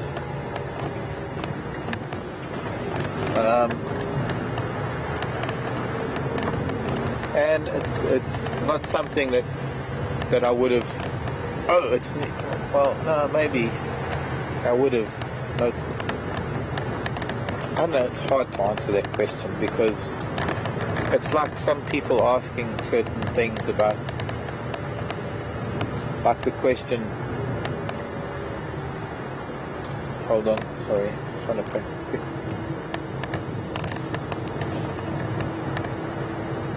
Listen to the radio.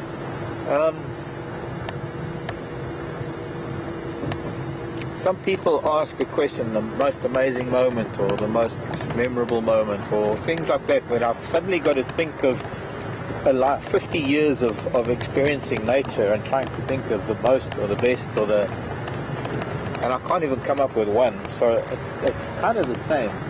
I don't know, I've seen thousands and thousands of elephants in my lifetime. I'm pretty sure that I've probably witnessed them, but because you've called me on it, to think of a moment, I can't even think of. Philippines alert. And I'll have to get back to you on that. I really can't think for the life of me to be able to go through the last 50 years of watching elephants.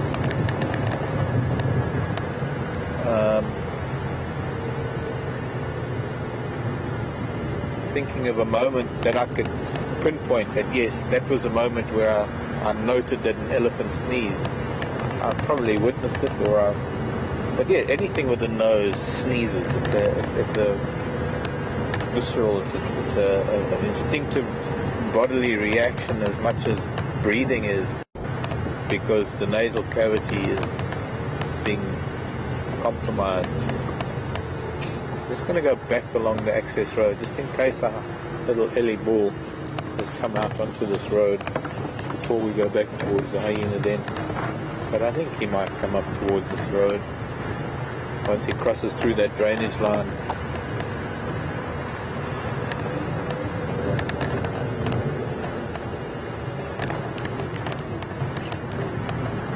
This morning, when we approached the wild dog, where we were just before the rain, when we were on drive, we were coming up to the wild dog, and I was trying to contact whoever was there on the radio, and when there was a vehicle leaving the wild dog site.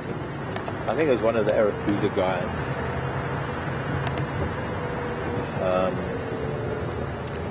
My brain is in a context of this is game drive, and I'm all about, I'm immersed in my world of wildlife, and suddenly I'm seeing a guy behind the wheel of a vehicle. I'm not really even looking at him because I'm trying to make contact with all of the people on the vehicle, plus I'm concentrating on what's happening with the feed, I'm concentrating what's happening on the radio. My brain's sort of in a few different places. And he says to me, yeah, but we've met about 20 times. For the life of me, I can't remember his name. He didn't give me his name. I asked him, but I can't remember him. Even if we've met 20 times, I think it might be Sean. And I'm sorry, Sean, if that was you. If I can't remember you. Get to my age and fill your head with the kind of stuff in my head, and you'll also forget a few things. But if I don't see people constantly, I forget people. I live with more, I can remember elephants better than I can remember people, because they fill my day every day of my life rather than people do. And the guides that I might have met here over the years and might have met in the past on several occasions, if I haven't seen them in even a couple of weeks, let alone a few months, if I haven't seen them, hello Nyala Bull, I forget that I've even met them, and it's very embarrassing. Maybe I need to do more crossword puzzles or something. I actually stopped because there was a piece of paper I wanted to pick up, and then I thought I can't get out because there's a big Nyala Bull here and I don't want to frighten him. But that elephant should be here somewhere.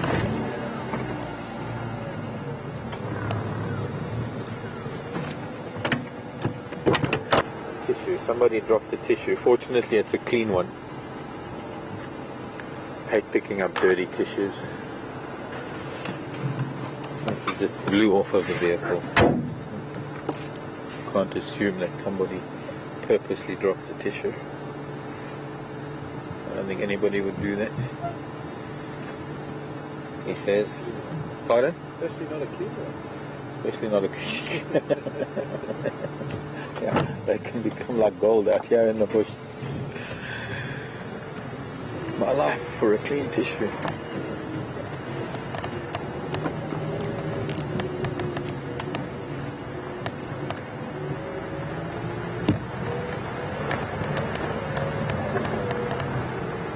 Hello, little Nyala. Last time we saw Shadow, she was here.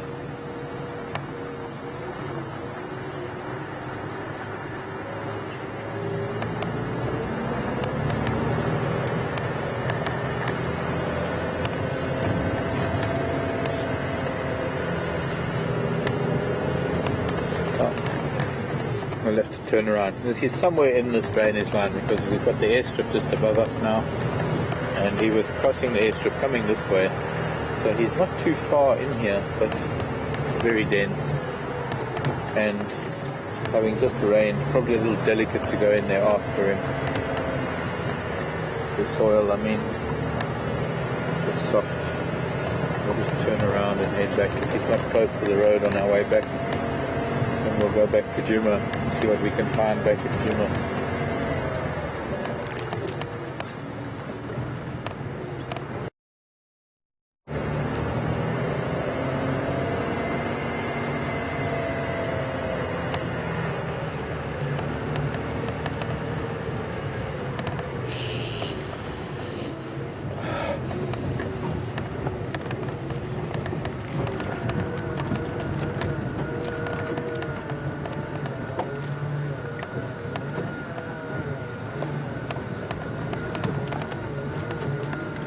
It's an interesting question, and nice to hear from you, Norm.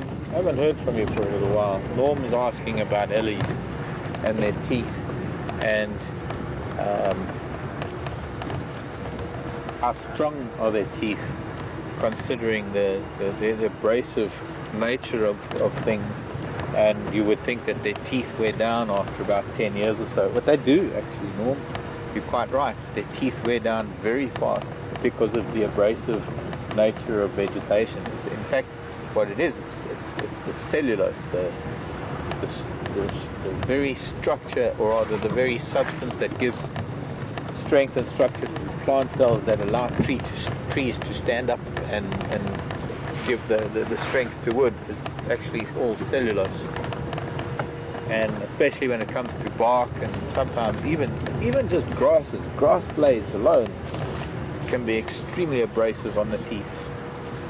And it is because of that, there he is, it's because of that that nature has endowed elephants with 6 sets of teeth, not just 2. So they go through a set of teeth actually fewer than 10 years, because they're in their 3rd set by the time they're in their 20s.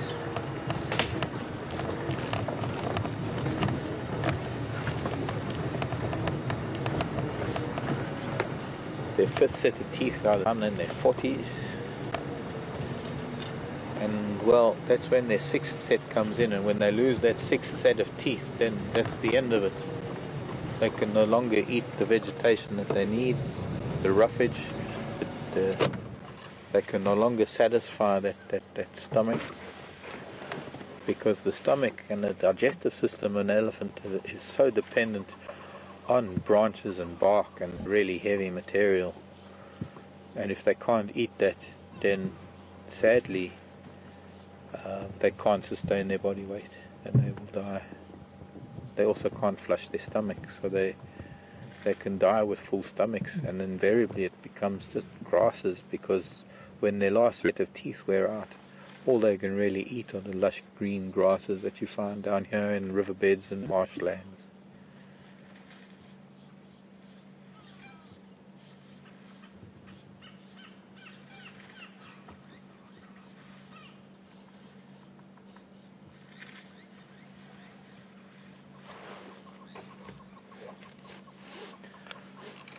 Jumbo Rafiki. Let's see if he's going to feed on any of this round leaf teak that's in front of his face. At the moment he's mostly feeding on the grasses, as you can see there. He's pulling them out by the roots, chewing the grass heads, and then biting off the roots. And maybe he's leaving all of this round leaf teak for later in the year when it starts getting dry and he needs to eat the bark. And what he's doing is he's not really breaking much. There we go, here comes a round leaf teak branch, break it with the foot, and now he's going to just chew the bark off of from the bottom to the first, probably the first joint, the first where it forks. And we're going to see it's almost like a conveyor belt. He's going to slowly chew the bark off of it, and we'll see how it comes out the other end debarked. It's almost like one of those forestry machines. Goes in one end with the bark, comes out in the other end without the bark. and he of course gets a little bit of juice out of the branch itself, and he drops it once it gets to the first where it forks for the first time. More nutritious towards the dry season, because by then a lot of the bark has stiffened and hardened, but he obviously needs a little bit of this bark. He's been feeding on grasses. It's just wonderful how, using his tongue and his teeth, that he's able to sort of twist it in his mouth and, like a conveyor belt, bring it out this side, having debarked it and chewed all the nutrients out of it.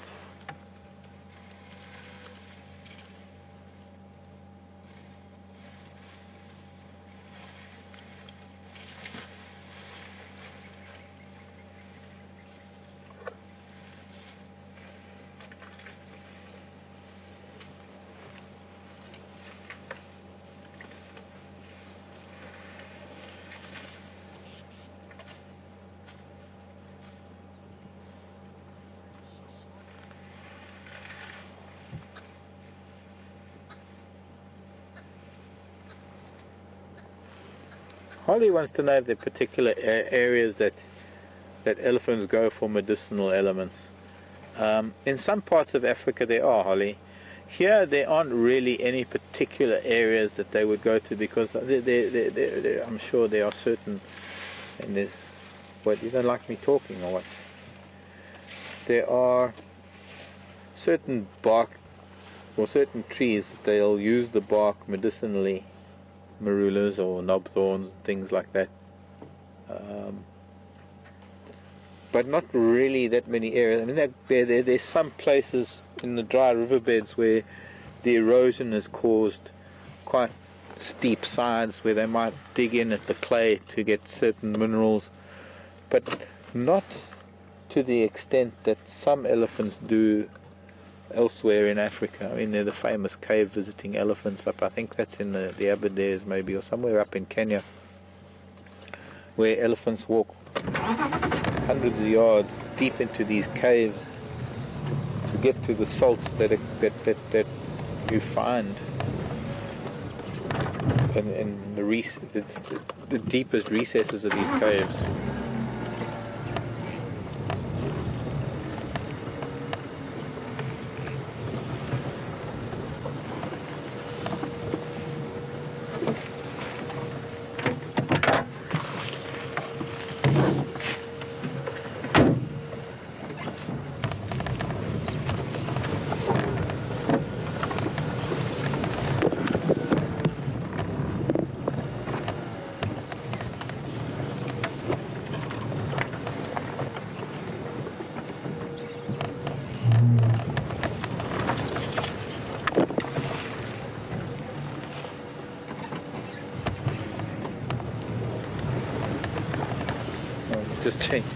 There's that big Nyala bull we were watching right next to him. He's just sort of moved it on.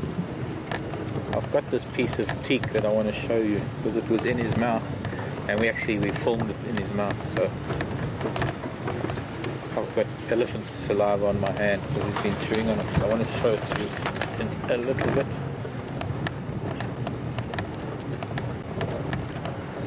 A trophy. Yeah, got it. Trophy. Didn't really chase the Nyala. Here's the Nyala bull just in front of us. But the Nyala bull was a little bit intimidated by two big Nyala bulls actually. A little bit intimidated by the Ellie.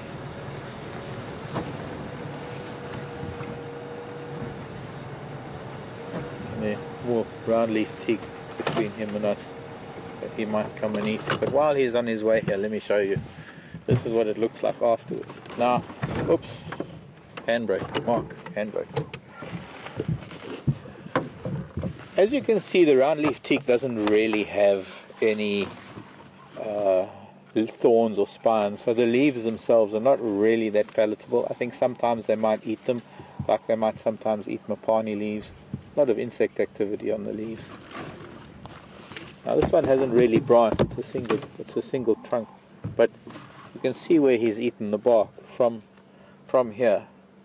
You can actually see some of the bruising from and where he's abraded it from chewing it and twisting it in his mouth. Still very, very wet. So this is how we learn things.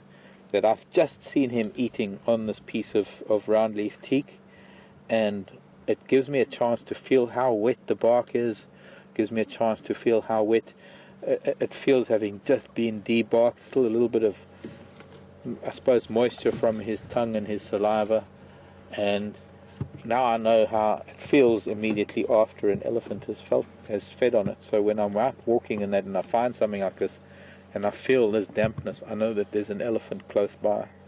Obviously on a hot sunny day this will dry out a lot quicker than it'll dry out on a day like today when it's quite cold, cool and moist. But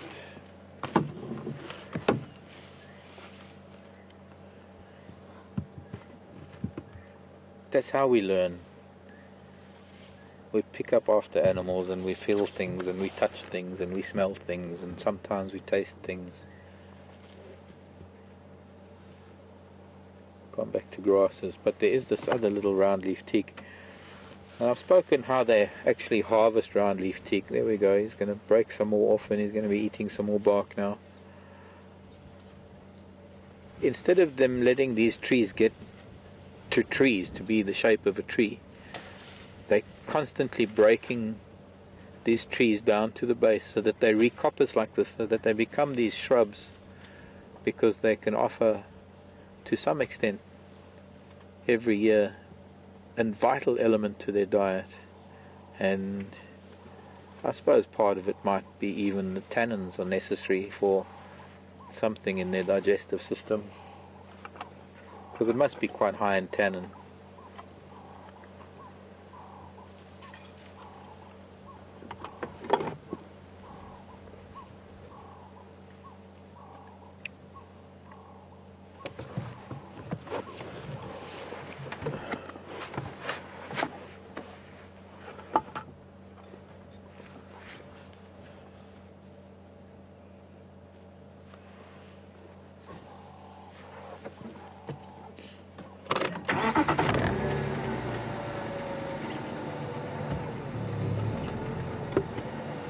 There's not really much, there isn't really anywhere I can go. I'm a little bit closer.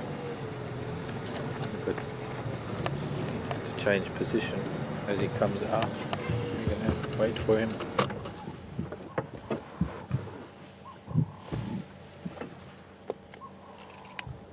Hello, friend.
Hello, Mr. Ellie. Hello, boy.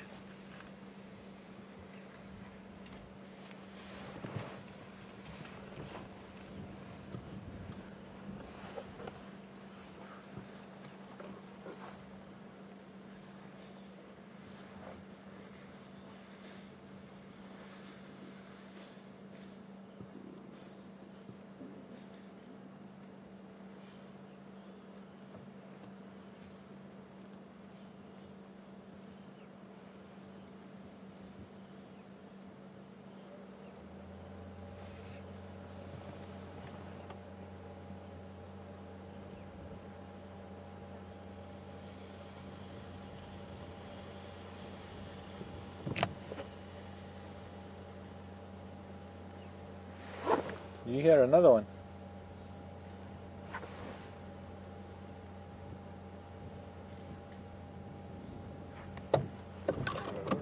I heard another sound of an elephant moving through bush. I think it was him.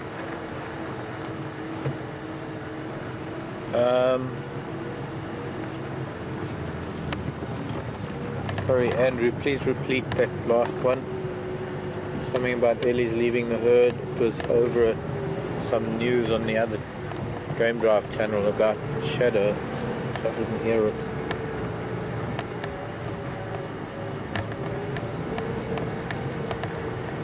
Somebody's following up on Shadow on it. Is this Ellie alone? When do they leave the herd to be by themselves? They don't really... They don't...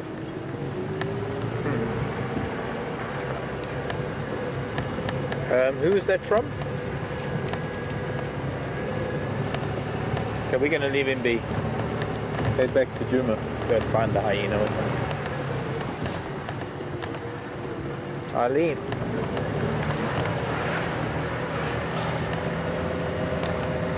It varies, really. It's not a set thing. In their teens. And we don't really know if he's alone. He's a young bull. He's not alone. He's a bull. And elephant bulls have their own society where sometimes we only see one, but they might still be together because they can be quite far apart, or sometimes they just, like us, we socialize, we spend time alone, we socialize, we spend time alone. They're social animals. But when do they leave the herd? They start leaving the herd just after puberty, sort of in their teens, as bulls, only as bulls, because as cows, they stay within the herd because they stay within the matriarchal group. But while you might find lone bulls from time to time, remember we only see them. Like now, I don't recall seeing this young bull before. Maybe I have. Seen so many elephants. There's nothing that stands out that I could say that I remember about him. Maybe I've even got photographs of him. But the point is that we're only watching him for a few minutes of a 50-year lifetime. So we don't know what he's done for the last 20-something years, and we don't know what he's going to do for the next 20-something years. Only today that we're not seeing him with others. I just thought I heard another elephant. That could be. You've got to remember that elephants as bulls, they can be about a mile apart. They can be up to even a more. But they still consider themselves to be together because they can still be in contact with each other. They don't have to be standing next to each other to be together physically. However, there are times when bulls do leave their bull groups or their bull society or their bull friends and just wander around in their own group. But they always rejoin up with the groups that they've grown up with, that they associate with. Bull society with elephants is something that starts from a very young age, from the time that their mothers are socializing with other family groups. I think let's actually, instead of going, take a detour. I think there's one or two nice open areas here. And our way back to Djuma.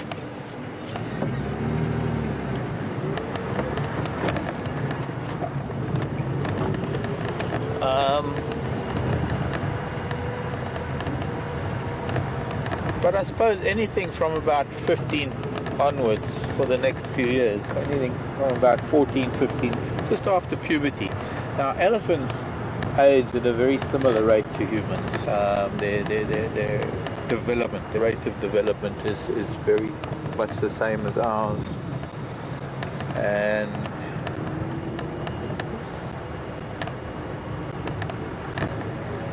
they'll go through puberty at much the same age. Females tend to go through puberty at a little bit of a younger age than males.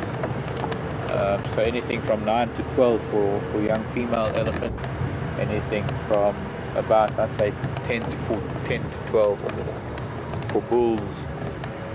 And it's after puberty that they start losing interest in the family groups. But it's not that they start then. Actually, it starts already when they're 5 to 8 years old. They're already wandering around behind the family group. They're lagging behind. They're already feeling what it's like to be independent, feeling what it's like to be alone, but close enough to the family group that you might not see them with the family, because as with now, we might just see one elephant, and the family might be close enough for them to be in vocal or in touch with them, in contact with them. But they're far enough away that we only maybe see one, and that's just sort of trying out their independence. But as soon as there's something that is scary, they'll run up to mom and they'll be back with the family. And as they get older, they start learning how to deal with things. And then of course over the years they meet up with bulls that are invariably associated with their family group, maybe even their own father or uncles or cousins, bulls that they've socialized with over their entire lifetime. So not like when a young bull leaves the herd that he's just joining up with real unknown bulls. It's actually he's just joining up with uncles and brothers and grandfathers or fathers. A bull society that is associated with the very herd and the family groups that he came from, that he's grown up with. Bulls that have always made an appearance in their lives. And so he's comfortable to say from being in the family group to being with the bull group, because that is his function in life, is to become part of the bull society. I think you'll find that young bulls might even spend time with the older bulls, move away from the family group, and then times will come when they join up again for a social event or something, and they might stay. He might stay with mom for a little bit before he goes back to the bull group. This might even be what we're witnessing. This bull has been with bull groups for a while, and he's now old enough that he can feel comfortable spending time with the bachelors, as it were, the bull group, but being in contact with the females and or his family group, his matriarchal herd or relatives, able to move between the two, to go and socialize with them and then leave them and go back to the bull groups, because he won't lose touch with them.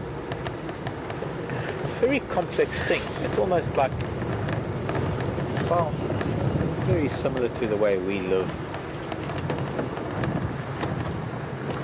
If our society was a little bit more paternal, because although it's a matriarchal society with elephants, the bulls have their own paternal hierarchy or paternal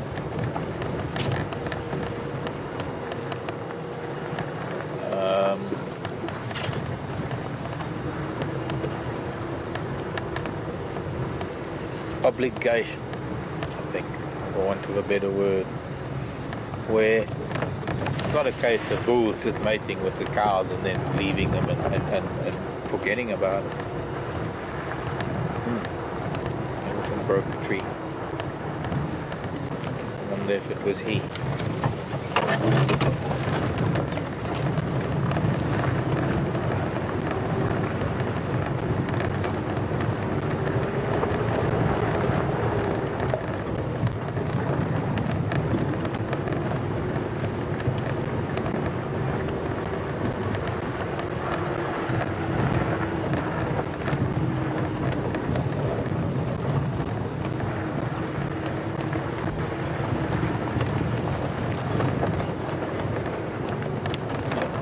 And as complex as we are as humans, as complex as our family relationships or our dysfunctional relationships can be, as varied as our interpersonal relationships, so can it be with elephants. So you can't just you can't just put it down to sort of one thing, that this is when elephants leave and this is how elephants are, this is the society they live in. It doesn't work that way. As varied as we are in our social structures and our levels of maternal and paternal care, so it is with elephants to some degree. Every single one is an individual, and every single one is different and has different ways of living and different ways of doing things and different ways of socializing. And you get introverts and extroverts, and you get different character types, and you get delinquents, and you get goody two-shoes. They're living beings. They're not these automatons that, at 12th birthday you got to leave the herd. It doesn't work that way in nature. Remember, everything that we see. Hello shrikes, what are you up to? All on the ground like this. You're normally sitting. Are there termites? What you're doing? Maybe they're termites. Something. That's a hornbill in the bush. I think there might be termites erupting. There's a dove coming.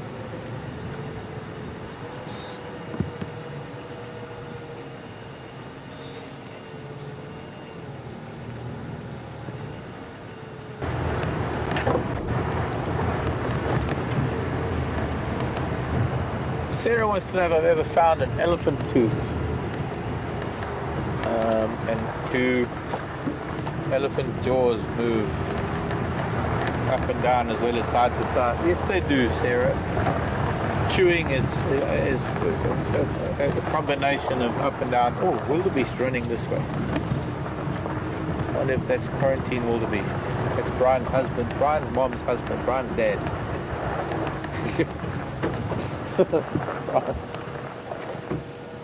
Wildebeest bull trotting in here. I just seen another female crossing Triple M coming into Arathusa. I wonder why this herd's on the run. Band on the run. Asked me about gnus and wildebeest. Tim, I think, or someone, David, I think, in Toronto. See those yellow leaves? All those yellow, where everything is sort of a little bit green and there are a few yellow leaves. This is for Teresa, by the way. When we look at this little patch of grassland, you can see all the little patches of yellow. That's all baboon's tail. The leaves are dying off for now. They might be coming into flower soon. Everywhere there's a bit of yellow, that's baboon's tail or xerophyta.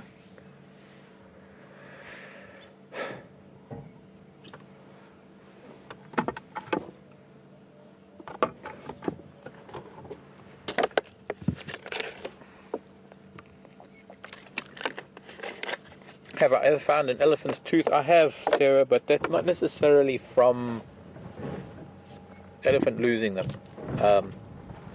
As I mentioned earlier, they go through several sets of teeth, but the way the teeth, the molars, the way it works is that instead of teeth being replaced from the bottom up, as it is with us and almost every other mammal on the planet, elephant, and I think one or two of their relatives, tooth replacement is from the back, like a conveyor belt. So there's this large set of molars that's invariably bigger than the previous set of molars, because as the elephant grows, the jaw gets bigger, so it needs a bigger set of molars to fill the jaw.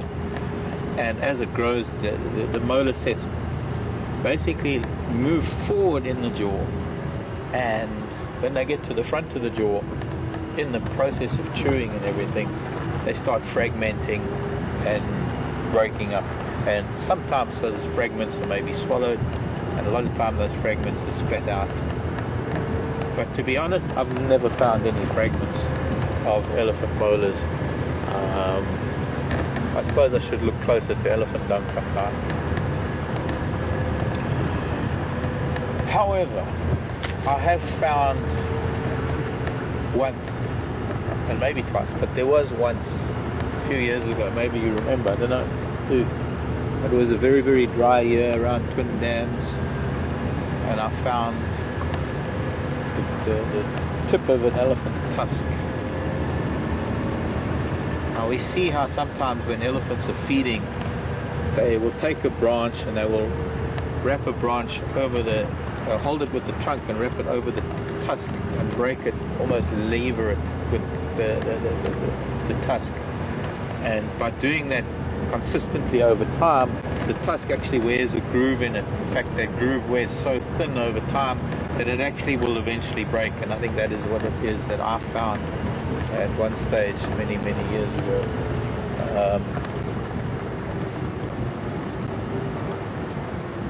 Oh, nice Land Rover. Hi, how are you?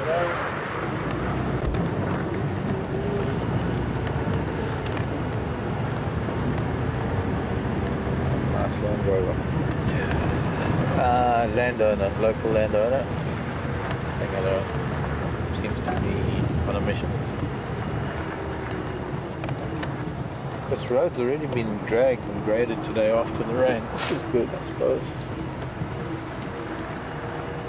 Unfortunately, the teeth that I have found have been teeth that have been the result of elephant dying. I've got the first molar set of a baby, almost a newborn. I mean, it's a baby elephant that had maybe been eating vegetation for a month or two. It was only a few months old. It's the very first molar set that I found once, and that's how young that elephant must have been when it died. And it was a skeleton I found on a walk in Tanzania. I mean, yeah, the jawbone, but it's not an elephant. Could be a wildebeest, not zebra.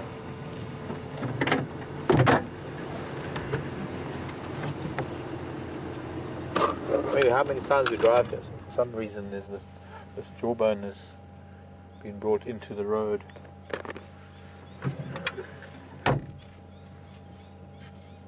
But it's old, very, very old.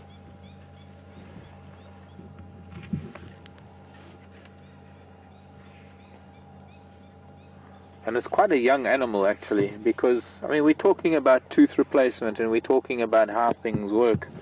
You can see here at the back of the jaw, if I can tilt it, there we go, let's turn it around, that's better.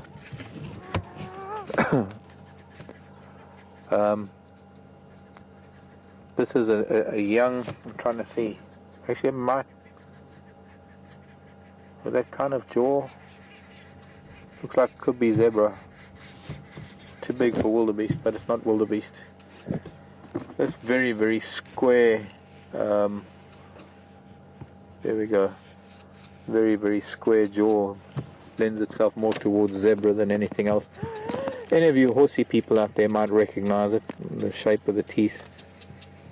But clearly a youngster, because there are still teeth erupting at the back of the jaw. And these the back end of these molars haven't really been used much. They're still very, very sharp. There's only a little bit of wear on these front sets. Here's a really unusual thing on this front molar. There's a little bit of unusual wear. If I can turn it to the side, you can see that's a little bit unusual. It's uneven, so there's in the sideward movement of the upper jaw, there's an abnormality somewhere on the upper jaw that causes, this should be flat. This should be a flat chewing surface.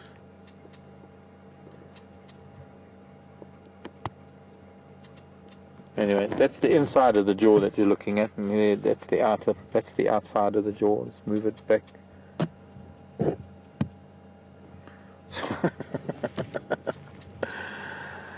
Sorry, I'm trying to manipulate it for the camera. It's easy for the camera to manipulate. But yes, there's a very square lower jaw. If I'm guessing, is a young zebra.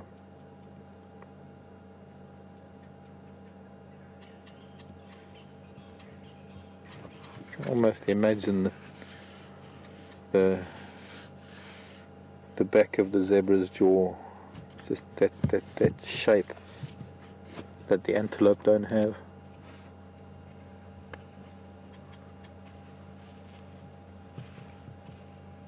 Oh wait, while I've got this in my hand, so what I was trying to say to you is, you see, for most mammals, the teeth erupt in the lower part of the jaw and they come up vertically, as these back teeth are doing here. They're coming up from inside the jaw, and they're growing upwards, as opposed to with elephant.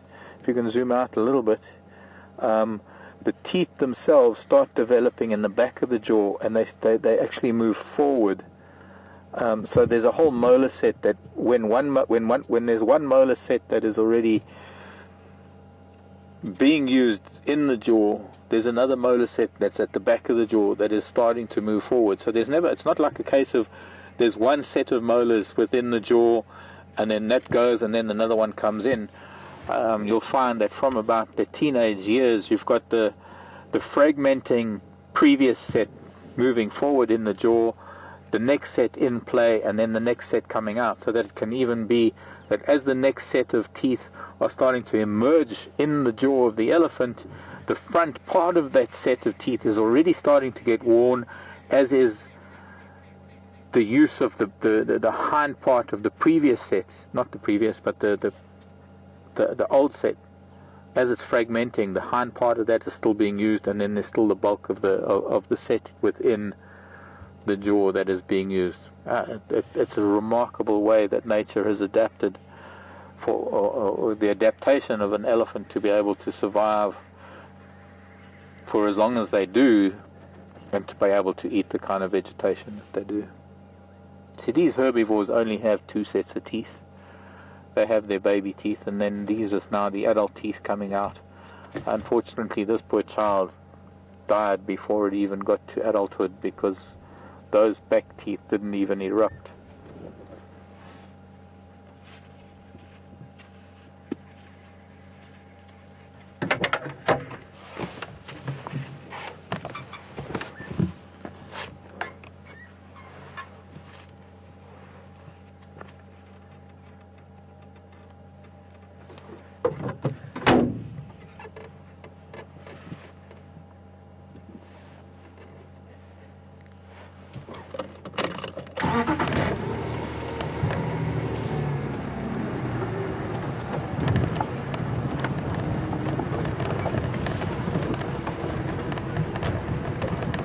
Killed by something, probably lion, I suppose.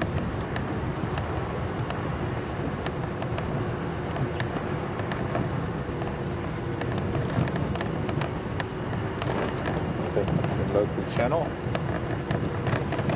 This is what's happening on Djuma at the moment.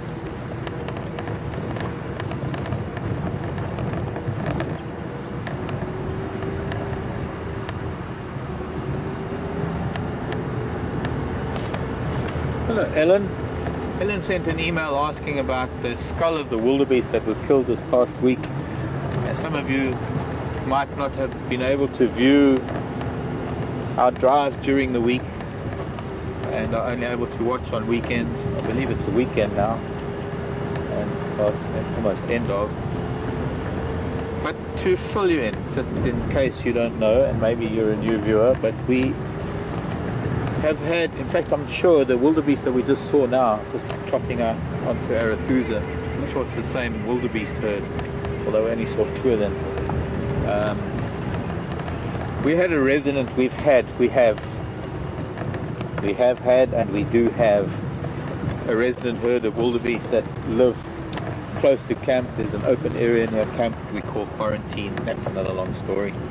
But Quarantine has this herd of wildebeest, and there was one wildebeest in that herd who had a very, very unusual horn, or I wouldn't call it a deformation, and I would call it an anomaly, a horn anomaly. And ordinarily it's very difficult to identify different individuals from each other. Like impala, wildebeest, they all look the same to us. Zebra, it's a little bit easier because their stripes are so different. But with impala and wildebeest and things, we can't really see the markings that well. It's hard to identify individuals. But this one female,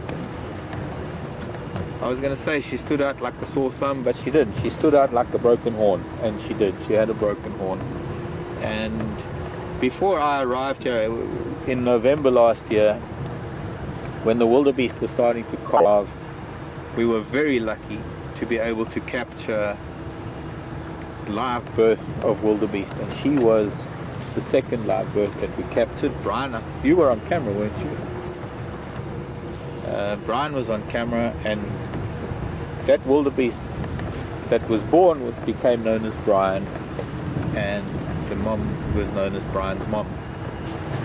And we've been watching them over the last few months, and a few weeks ago, almost exactly where we are right now, funny enough, because we're on Philemon's cut line, and it's almost exactly here, just off here somewhere, we found lion tracks, and we established that that young little wildebeest by the name of Brian had been killed somewhere off here from some lion that had been here. And she was looking for it. She was quite frantic for a while. And here it is, a few weeks later, she was killed probably by the same pride of lion, only this week, in fact only a few days ago. And we found the carcass, and we found her skull. And I've just been asked, what happened to the skull? Did we collect it? What happened to it? Because it's an anomaly. So it warrants further investigation, and it warrants a little bit further study. And so what I did was, at the end of drive that night, the night that we found it, because I didn't want to chance. There had been vultures around, and the vultures had cleaned it a lot more than the lion had cleaned it. But I thought it was a little bit dicey. If I was ever going to be able to have that skull, to be able to study it further, and because it was so unusual, I'm doing a buffalo dung slalom here. Very fresh buffalo dung, so I'm sure we're going to bump into some buffalo. It's getting dark early tonight, by the way. I hope we're still going to have light, because we're on our way to the hyena den. So I decided that we needed to rescue that skull, because I didn't want hyena to pick it up and go and cart it off into the middle of the bush, chew it any further than it had been chewed by the lion, because they chewed most of the nasal cavity and some of the jawbone. I would like to go back there actually and see if I can find the lower jaw, because while it normally occurs to me the skull is incomplete without the lower jaw, at the time all I really wanted was just to get the skull. And we did. After drive we collected it, and I have put it I put it somewhere in camp where it's not going to smell for us. At least I don't think it is. This rain might change things, but the idea is for it to dry out and to become presentable, I suppose, as a prop. No, not a prop. They're belittling it. How can I put it? A specimen to be looked at and to marvel at and to learn from and to teach from, as a teaching aid, so that we can see what it is that might have gone wrong with that horn. Maybe establish how long she might have been living with it, what it was for her to be able to live with that horn the way that it was, because it was no longer attached to the skull. There were times when she was moving, we could see the horn flapping a little bit, and it was clearly loose from the skull. Now antelope are different to deer in that the horns of antelope are very much part of the skull. The skull goes into these horns, and then it's just keratin, like our fingernails and our hair. It's just a modified keratin that covers the horn base, which is part of the skull, as opposed to deer, which is just pretty much all keratin base, I think. and they lose their antlers every year. That's why they're antlers, not horns.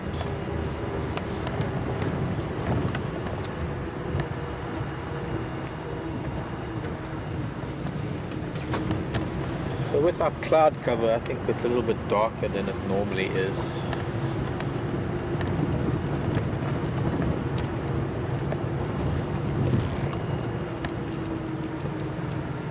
But maybe still light enough to see some of these crocutters, these little hyena children.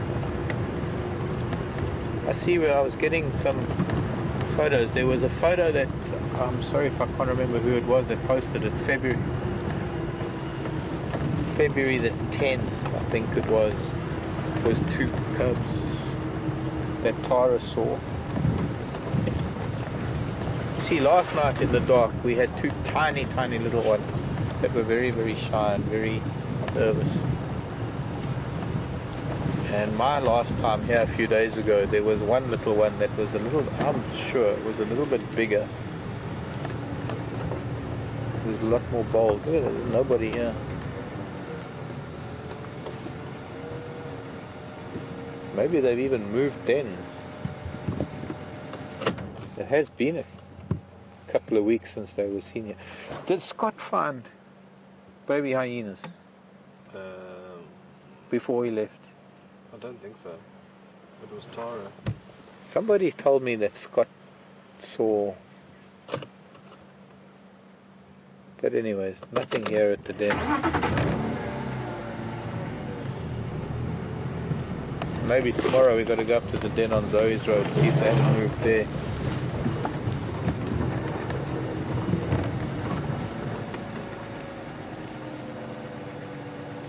There aren't any footprints here from after the rain, so there aren't really any footprints here from today.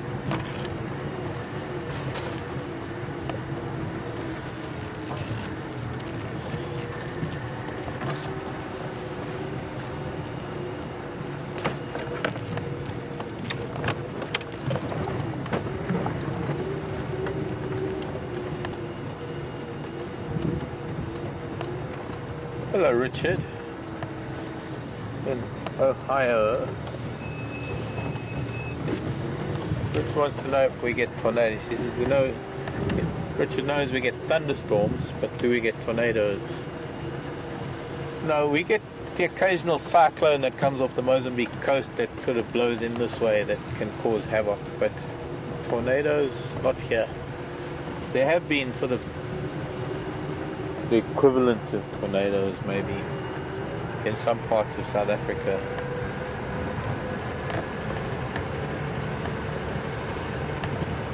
But not here. Here we always get the edge of cyclones that blow over the Mozambique Channel and come into Mozambique. The last one, we were lucky because it was northern Mozambique and it blew up into Malawi.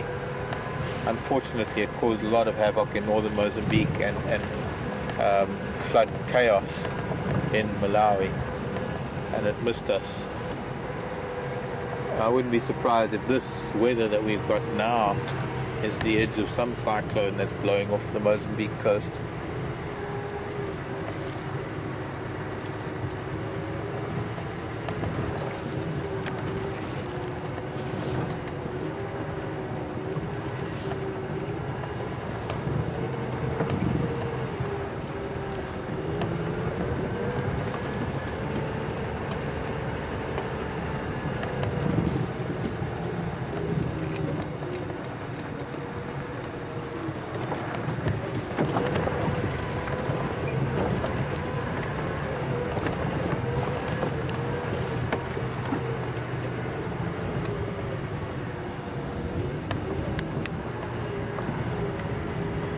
Robin wants to know if there's anything that's born without teeth, like us humans. I don't think so. No. Robin?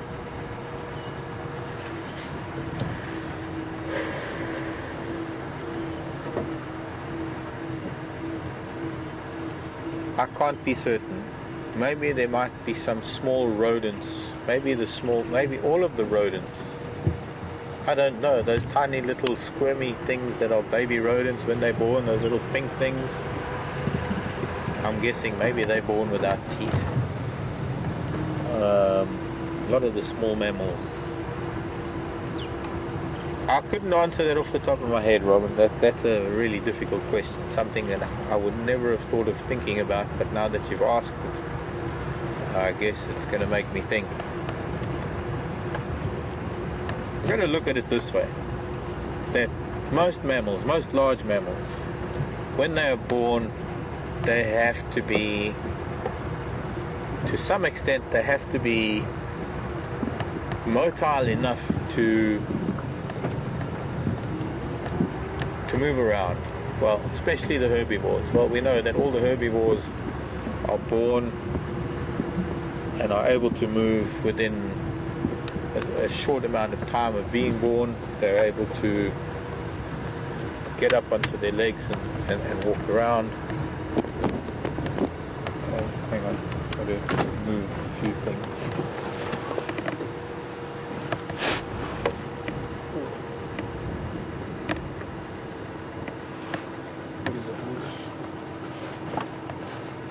That's better. Now we can find a bush baby. Just seen a nightjar, but it flew away.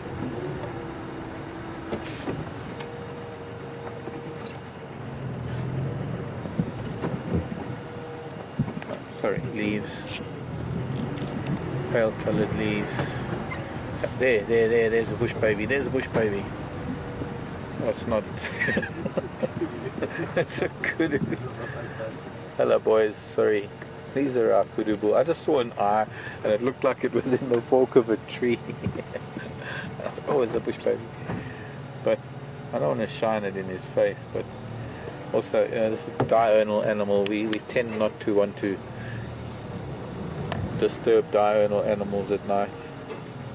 It's getting dark. I'm not shining on it. It's just sort of the peripheral light edge of our headlights. Sorry, boys. I know you've shown immense patience with us over the last few weeks. Sorry to disturb. Good night. I think you'll be lucky that there are no cats out here tonight. I got excited because this time in the evening you see an eye like that sitting in the fork of a tree. It's normally a bush baby, but actually it was a kudu sitting in such a place that his eye appeared to be something sitting in the fork of a tree. Either that or I need to go back to school to see the difference between a bush baby and a kudu. When you opened the gate this morning, did you hear that bush baby that was alarming? In that tree above your car, there's a bush baby that was in the tree above your car. Yeah, it was going crazy.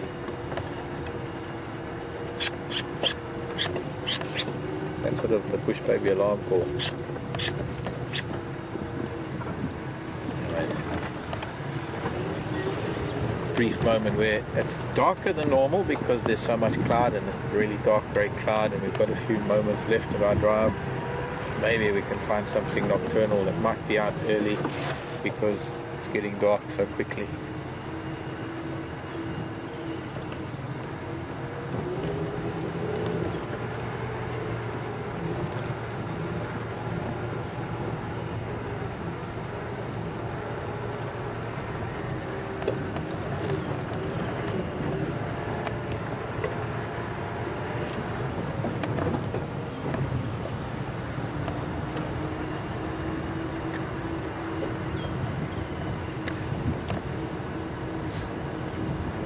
Woodland's kingfisher still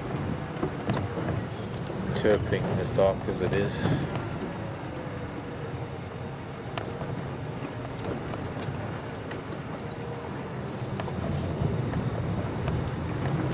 I wonder, since there's rain, we'll stop at Chela Pan and see if those chelas are making any noise. Chela means frog. So it's Frog Pan. Is there any frogs making a noise? I think it's a little bit late for the frogs to be breeding this time of the year, and not really that much rain that any of the crash breeding frogs are likely to be triggered into breeding mode.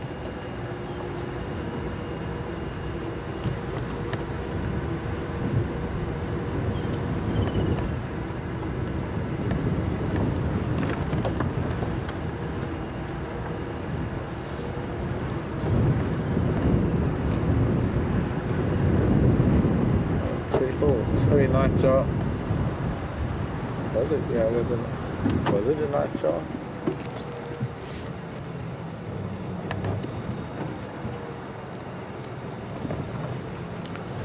Tina wants to know if elephants are born with a full set of milk teeth. Yes, they are, Tina. They're born with their first set of molars, and they're born with their first set of tusks called tushes, little mini tusks that they lose because they're the incisors. It's like our infants get their first set of incisors and molars.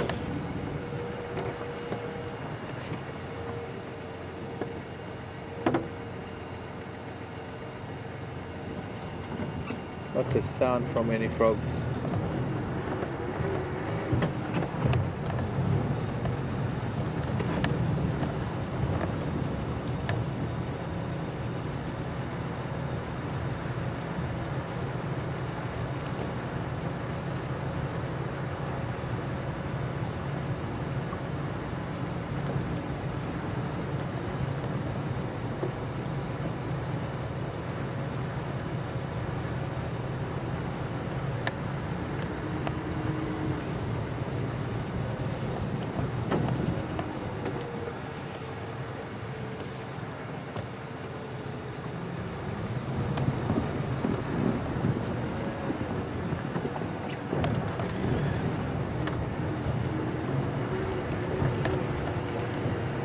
The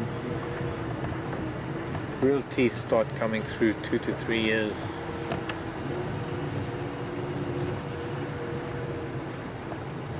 Well, then it's their second set of molars. And they're adult tusks, they're adult incisors. It's up to about 5 and the second set of molars come into play.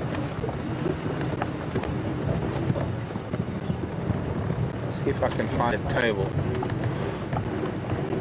at what the molars are in full use. Of course, it all depends on the amount of wear and tear.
There's an animal in there because I can see an eye, but I can't see what it is because it's very far in. And the problem what we have here is that it is a bush baby.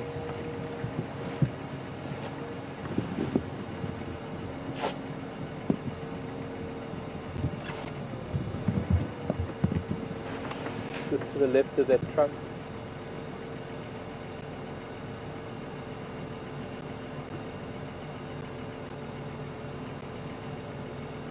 Yo! See if we can go back and catch him again.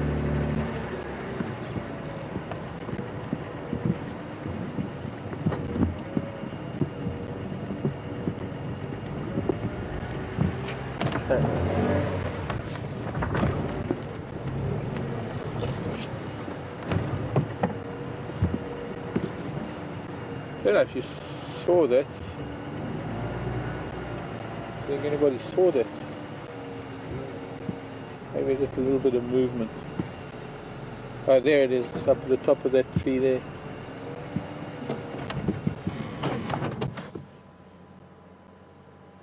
If I can bring the light closer. I can see its eye, there it is.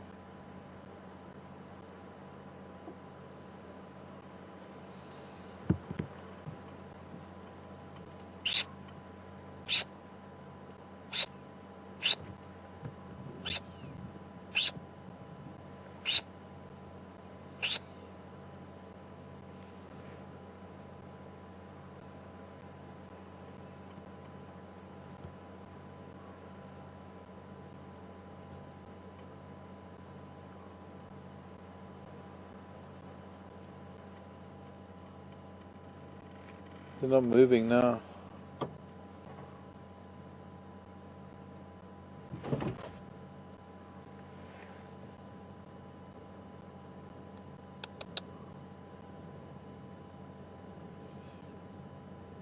Okay, let me just move the light away for a bit.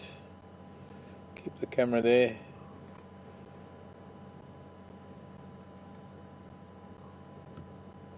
And it's gone. It's gone. No, he's still there, he's still there. Still there. Looks like it's going to sleep.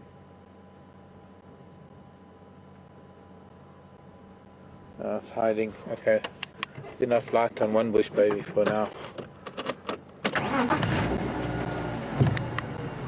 Close. Sort of, you saw the eye. That was a lesser Gallego. Gallego maholi. Or Senegalensis maholi, I think. Right, it's going to be getting darker in the next few. The other porch is actually here, by the way. If you want to look around. Sunset's going to get earlier and earlier, which means that we're going to be getting more and more time and a little bit of darkness that we get before then. Until we have to change times, maybe. But it's been a wonderful afternoon for me. I'm glad we didn't really have any rain, and I'm glad that we actually managed to spend time with Ali. We're lucky that we caught him, actually. Well, no, not lucky. Our heli radar was working. But my name is Mark. This has been our Sunday afternoon wild safari here at Djuma Game Reserve. We went over to Arathusa. Brian has been on camera, and Andrew has been in final control. Thanks very much for joining us. Thanks for the questions that have come in, and I hope you're going to join us again tomorrow. If you can't join us during the week, well, we'll see you next weekend for the time being. Good night, everybody. Love you lots. Thanks for being with us, and thanks for being a part of Wild Earth, and from all of us, Wild Earth. Bye bye. Bye bye. Bye bye. Bye bye. Bye bye. Bye bye. Bye bye.